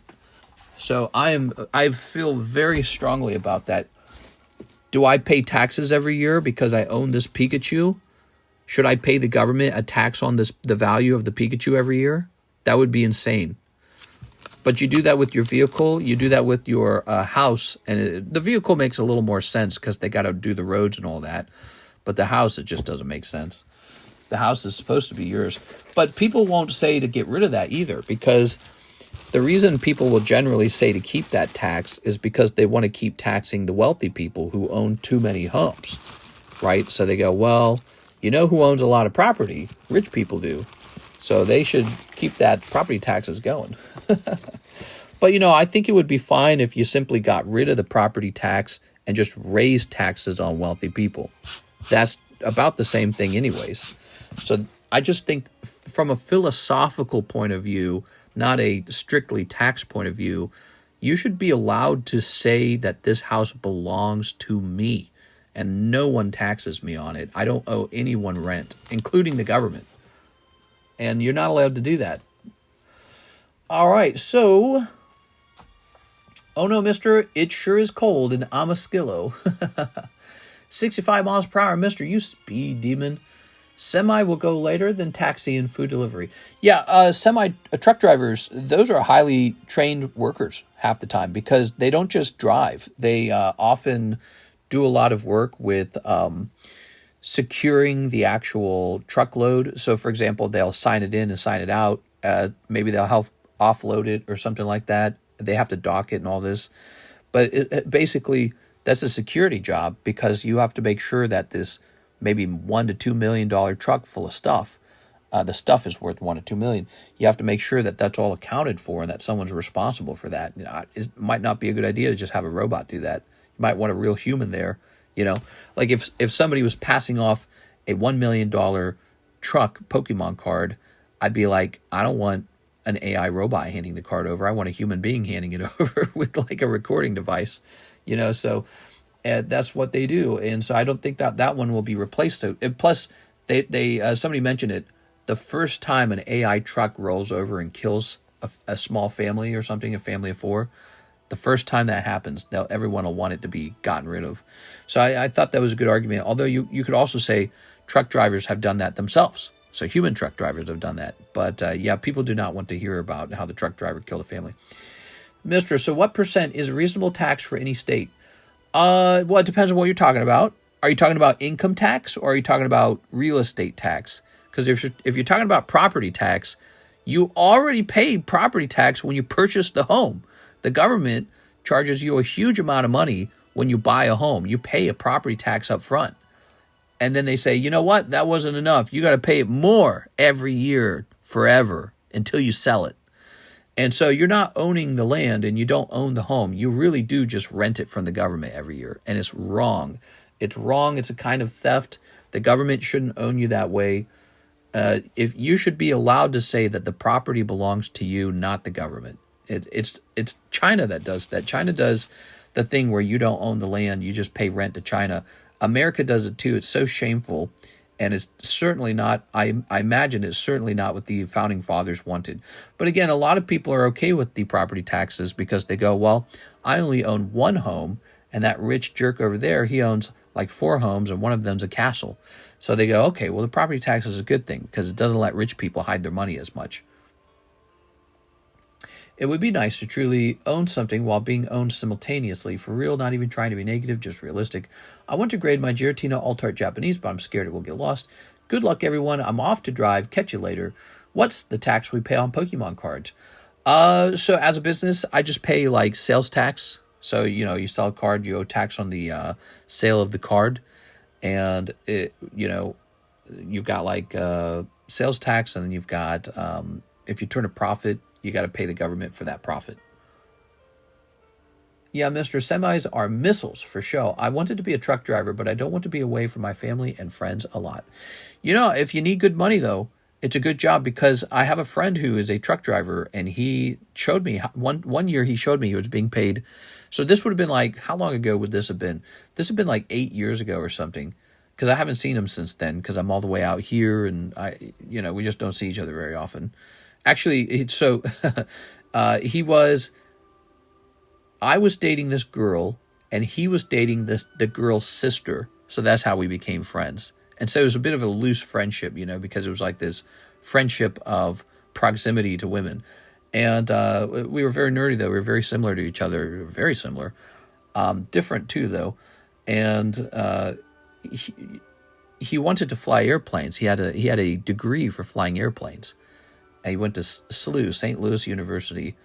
He's a bit older than me, right? He's dating the older sister. And he gave that up to drive trucks for FedEx. But then one year he told me, he's like, I make $75,000 a year driving trucks. I was like, what? 75? And he'd only been doing it for like 2 years. And that was really good money in Missouri. So this is in Missouri like 8 years ago. 75, that's like that's a ton. And I learned that day that truck drivers were very well paid, especially if the right job. So if you're doing the right truck driving job, there's plenty of money involved.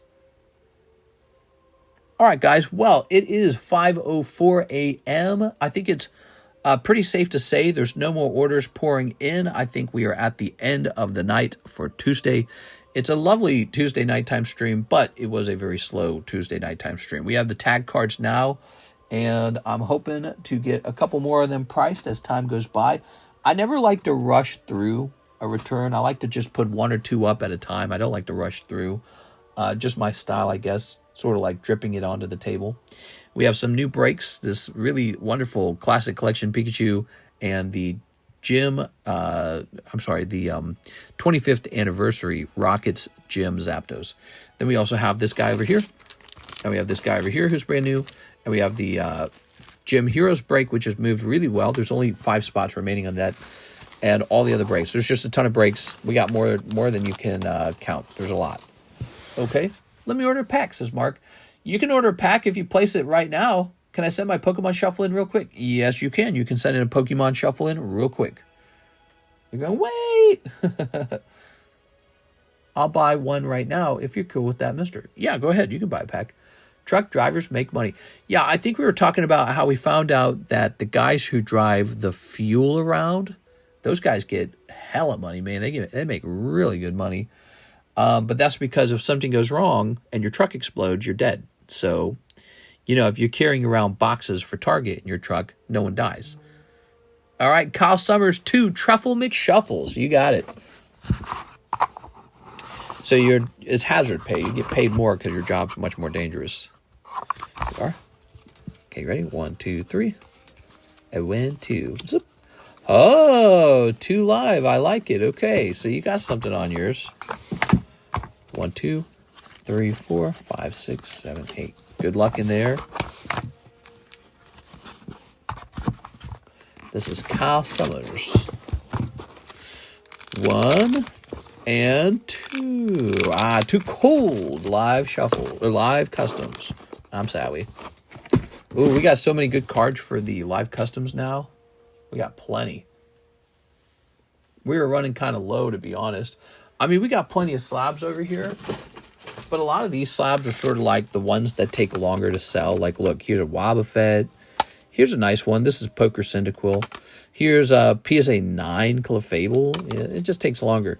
PSA 10 Pokemon Yellow Moltres. He's pricey. Here's a Machamp 8. So a lot of the slabs in this box to my right, these are the ones that take longer to sell. Some cards have first priority to them. People just buy them right away. Let's see. Empoleon 7, Gengar 10, he's nice. Zapdos Yellow, here's a Jolteon 10. 6, I flipped my car over, now I hate driving.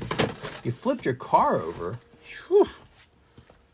Is it, you hate driving because it makes you nervous that you could be in a new wreck?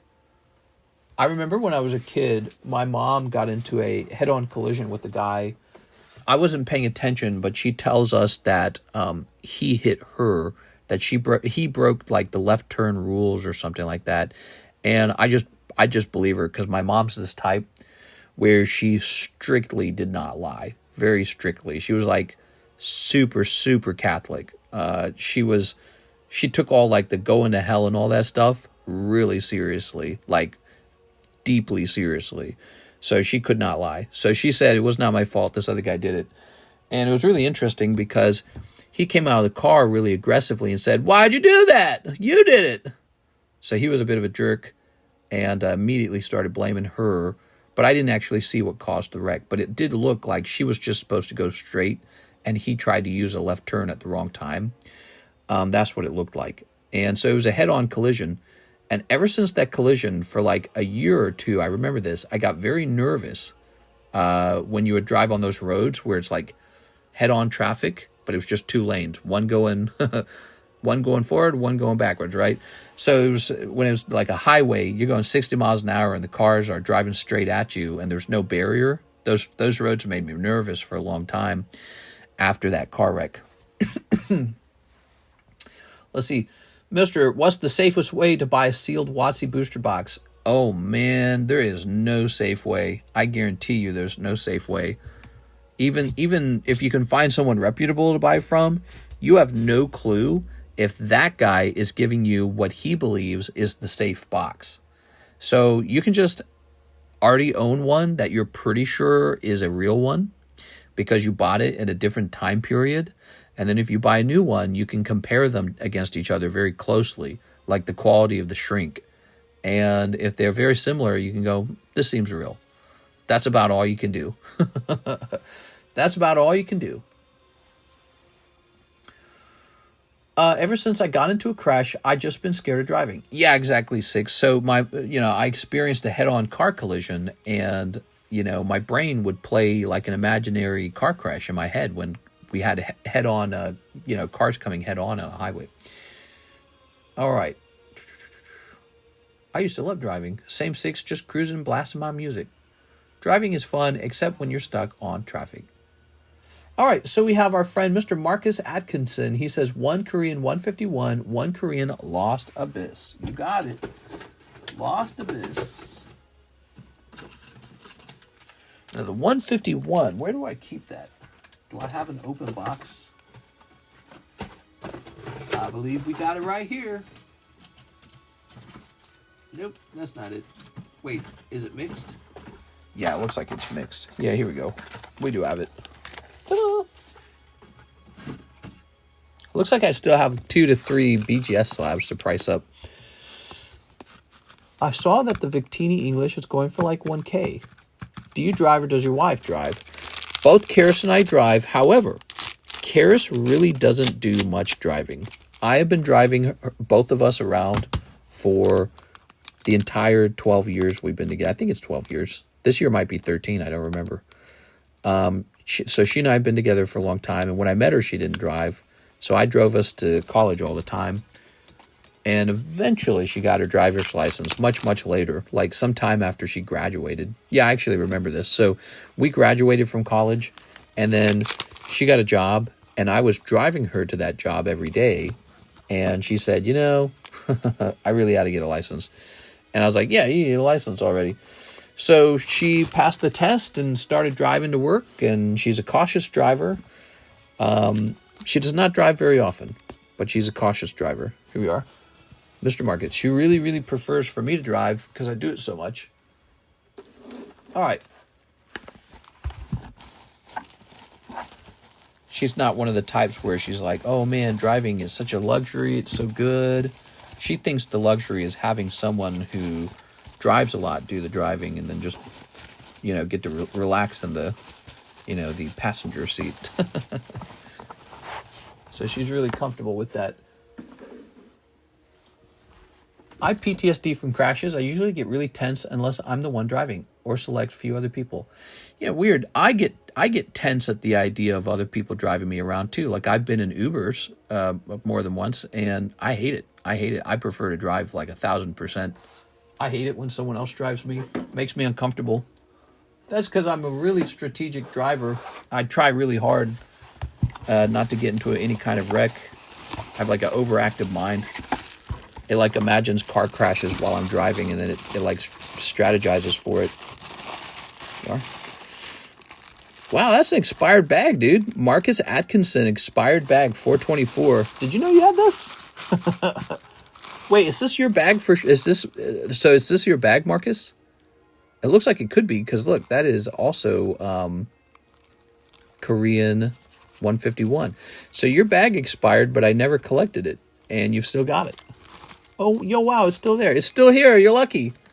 You're lucky. I didn't notice it. Usually, the bag doesn't get noticed if we're not having a space problem. So I guess we didn't have a space problem with the MA box, and so you are very lucky for that. Now, I'm not updating your bag. What I am going to do is I'm going to write down 7.25 here to suggest you were here. But this is an expired bag. So here's what I recommend. $5 to reset the date or $9 to ship it out, okay? I'm Dr. Cardconomist, and I'm here to give you your prescription, what to do next. Oh, man, iPad's about to break. Okay, he says, thank you for keeping it. You know, that was pure luck in that case. You were very lucky. There you go. Now, we have a Mr. Miguel Vasquez, $20 to slab away. You got it. $20 slab away. We're jumping over to slab away.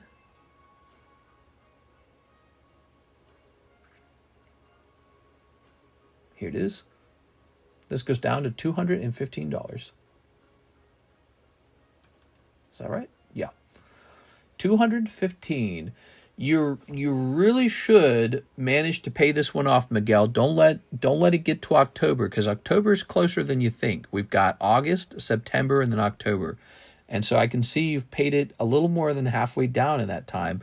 Don't let it get away, because you got that card at a very good price. It's locked in at an old price, okay? So I'd like to see you finish that one and take it home, because that's a good one for you. All right, so let's see. Mr. Collecting your Korean hollows like a repo man.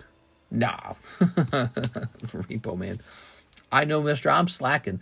It's a very good card, so don't let it get away from you. So, because I think that card is like $900 nowadays. So it's almost double.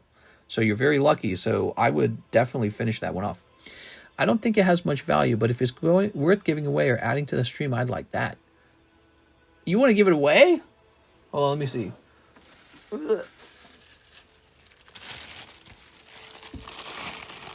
Marcus Atkinson. Let's see if it's worth having this shipped home. So you got a nice Larvesta. You got a Master Ball. You got some of these old Halloween hollows, including a nice little Pikachu. Those are nice. I'm almost 16. Let me tell you, if I could do one thing differently, I'd eat better and walk more. That's not bad advice. That's what my doctor's kind of telling me, Mr. A. Perez. My doctor's telling me I cannot sit all day. My doctor's telling me I cannot work too much and have too much stress. So my doctor's telling me I am probably having a lot of stress. Here's Hooded Man. Here's Jigglypuff. That's cute. This doctor said that if I work as much as I'm working, I will probably wear my heart out or something. Here we are. All right, let's see. Doctor warned of problems that people like me go through, like stomach cancer and stuff like that. I was like, stomach cancer? It's like, yeah, you need to go outside. I was like, what? All right, here we are. Good advice, walking so easy. It's so hard to not eat what you want, though. Sometimes starting something, it's really hard.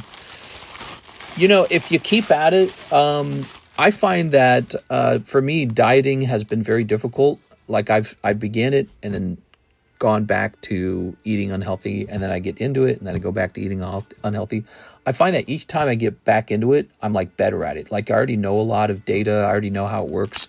And so I find that it gets easier. Like you get better at it over time. But yeah, I don't know. I don't know what's the motivating factor. I guess, yeah, it's really down to being motivated. It's hard to say, man, because food's very powerful. Food's like a drug. It is. Food's like alcoholism, but it should be called like food-aholism or something. I don't know. It's very much like alcoholism. I now walk 15,000 steps a day at least and only eat fresh ingredients and make my own food. Yes. We are. And what Mr. Ding Ding's saying is it's easier to start that now than to do it later in life, because there's more benefits the earlier you start it. Think of it also like investing, Mr. Arturo. So like if you start investing into the stock market or whatever into Pokemon cards when you're young, well then those cards are going to explode much later in life. So the younger you're able to start doing something good, the more benefits you reap from it. So he's right about it. I'm trying to work on that right now, guys. I'm trying to get healthier myself. It's an important thing. All right, so the motivation should be taking care of yourself. You know, it's something like almost 50% of all Americans are now obese. So this is like a really big subject because it's such a struggle for everybody. And another really big subject in America is the demand for free healthcare. And I think that free healthcare would make a lot more sense if only about 10% of the population was obese, because that would suggest that you have a much healthier society, and then it would be much more affordable to take care of that, you know, socialize the healthcare of that society. But so we're a very sick society, and now we're demanding the free ones too at the same time. And it's like, I think if we do set up like a completely free healthcare system, it should come with a lot of new laws about, you know, how much you're allowed to abuse your body, you know. So new laws with, we talked about this the other day, new laws about what can McDonald's actually make? How much can McDonald's serve? Even, you know, like in Japan, they like shame you if you're too out of shape, like your actual employer is incentivized by the government to like tell you have to lose weight. How wild is that? But Japan would be one of those countries that does have socialized healthcare. And you see this also in other places, like in Europe, they have socialized healthcare. Well, they pay really close attention to things that are giving people heart disease and cancer, because they go, well, we're on the foot, we have to foot the bill for it. We're on the hook for it. So now we care about that a lot. So maybe that's one of the plus sides of socialized healthcare is the government starts paying attention more to your habits and starts to sort of like parent you a little bit. Like, you can't be bad, you have to be good. Maybe don't wait for the US to do something like that for you. Maybe start doing it right away. Mr. Anything you might like to trade me some stuff from my bag to get me into the Rocket Zapdos break? I really like that card. All right, let's see. So you would like to make a trade. We're having a very slow night. That's not your bag. That's full of... Which one are you? Here it is. All right, Mr. Justin. So it's a lovely Rocket Zapdos from the 25th anniversary. And you have... Okay, so you just have the Korean stuff that you just opened. Looks like you might have opened 2 boxes of it. The problem is it's all in Korean. So I don't even think I could grade those with TAG. TAG only accepts Japanese, so I'd be forced to grade those with PSA, which costs slightly more. I would say in this case, I would probably just like cash for the Zapdos. Just make working out fun. I have found there is no way for it to be fun. Dieting is not fun. Working out is not fun. It's simply a chore. But you do it because you're very passionate about wanting to be healthy. You have to want to be healthy and feel good about yourself. Karis has been skinny the whole time I've known her. She's been in shape, and she just eats like normal portion sizes. She doesn't really like cookies and cakes and dessert. She doesn't eat them. She just likes to eat like a can of beans. I don't know how she does it, but I know how little she eats, and it just keeps her thin. And it's like this huge advantage. I mean, she just look better all the time. And I'm all flabby. I'm like, you know, like I'm the typical out of shape card collector. And I don't like it. I'm tired of it. I'm sick of it. And so I got to get back into shape, because when I was younger, I was really, really in good shape. And I missed that. I missed that a lot, actually. And I don't know, maybe there's some people who never experienced that too. Like if you're out of shape now, but you were always out of shape as a kid, so maybe you never experienced what it was like to look pretty fantastic. I miss it. And I remember I was going through so much physical exertion to reach that point at that age, at like 18, 19, 20, 21. Now I'm 36. It's probably going to be really difficult to get into any kind of really good shape, but I gotta try for it. You know, I gotta try to get into much better shape. This is literally the 3rd time they did it, even though I tell them every time not to block it.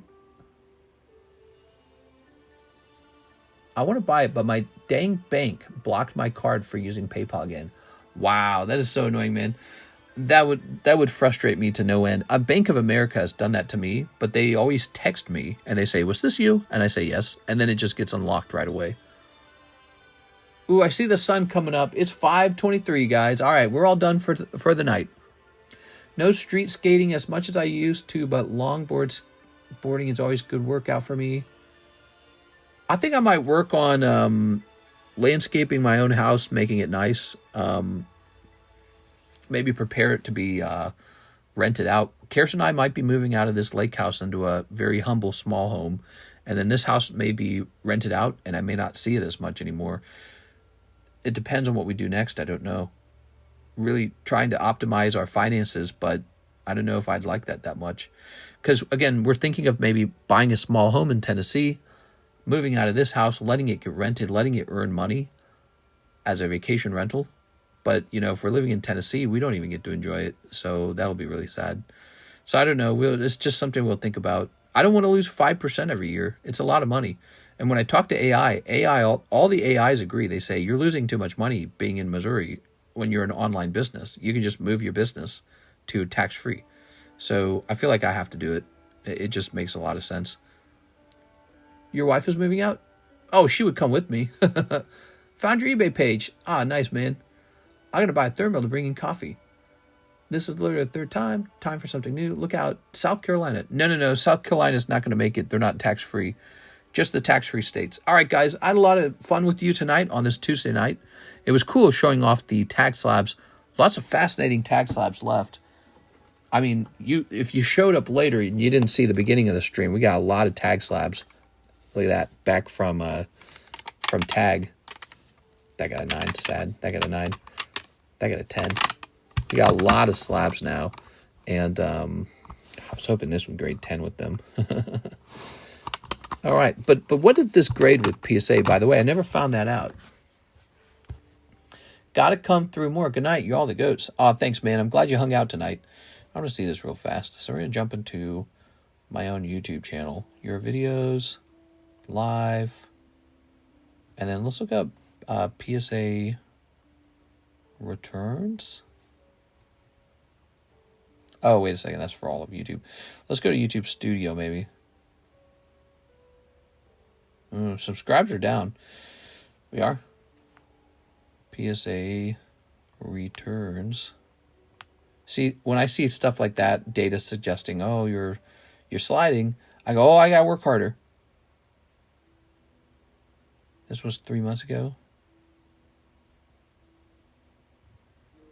More fresh PSA returns part 2. Let's see. Nah, I'll never know. I'm not going to go hunting for it. All right, guys, I'm hopping off. I had a lot of fun. See you later, everybody.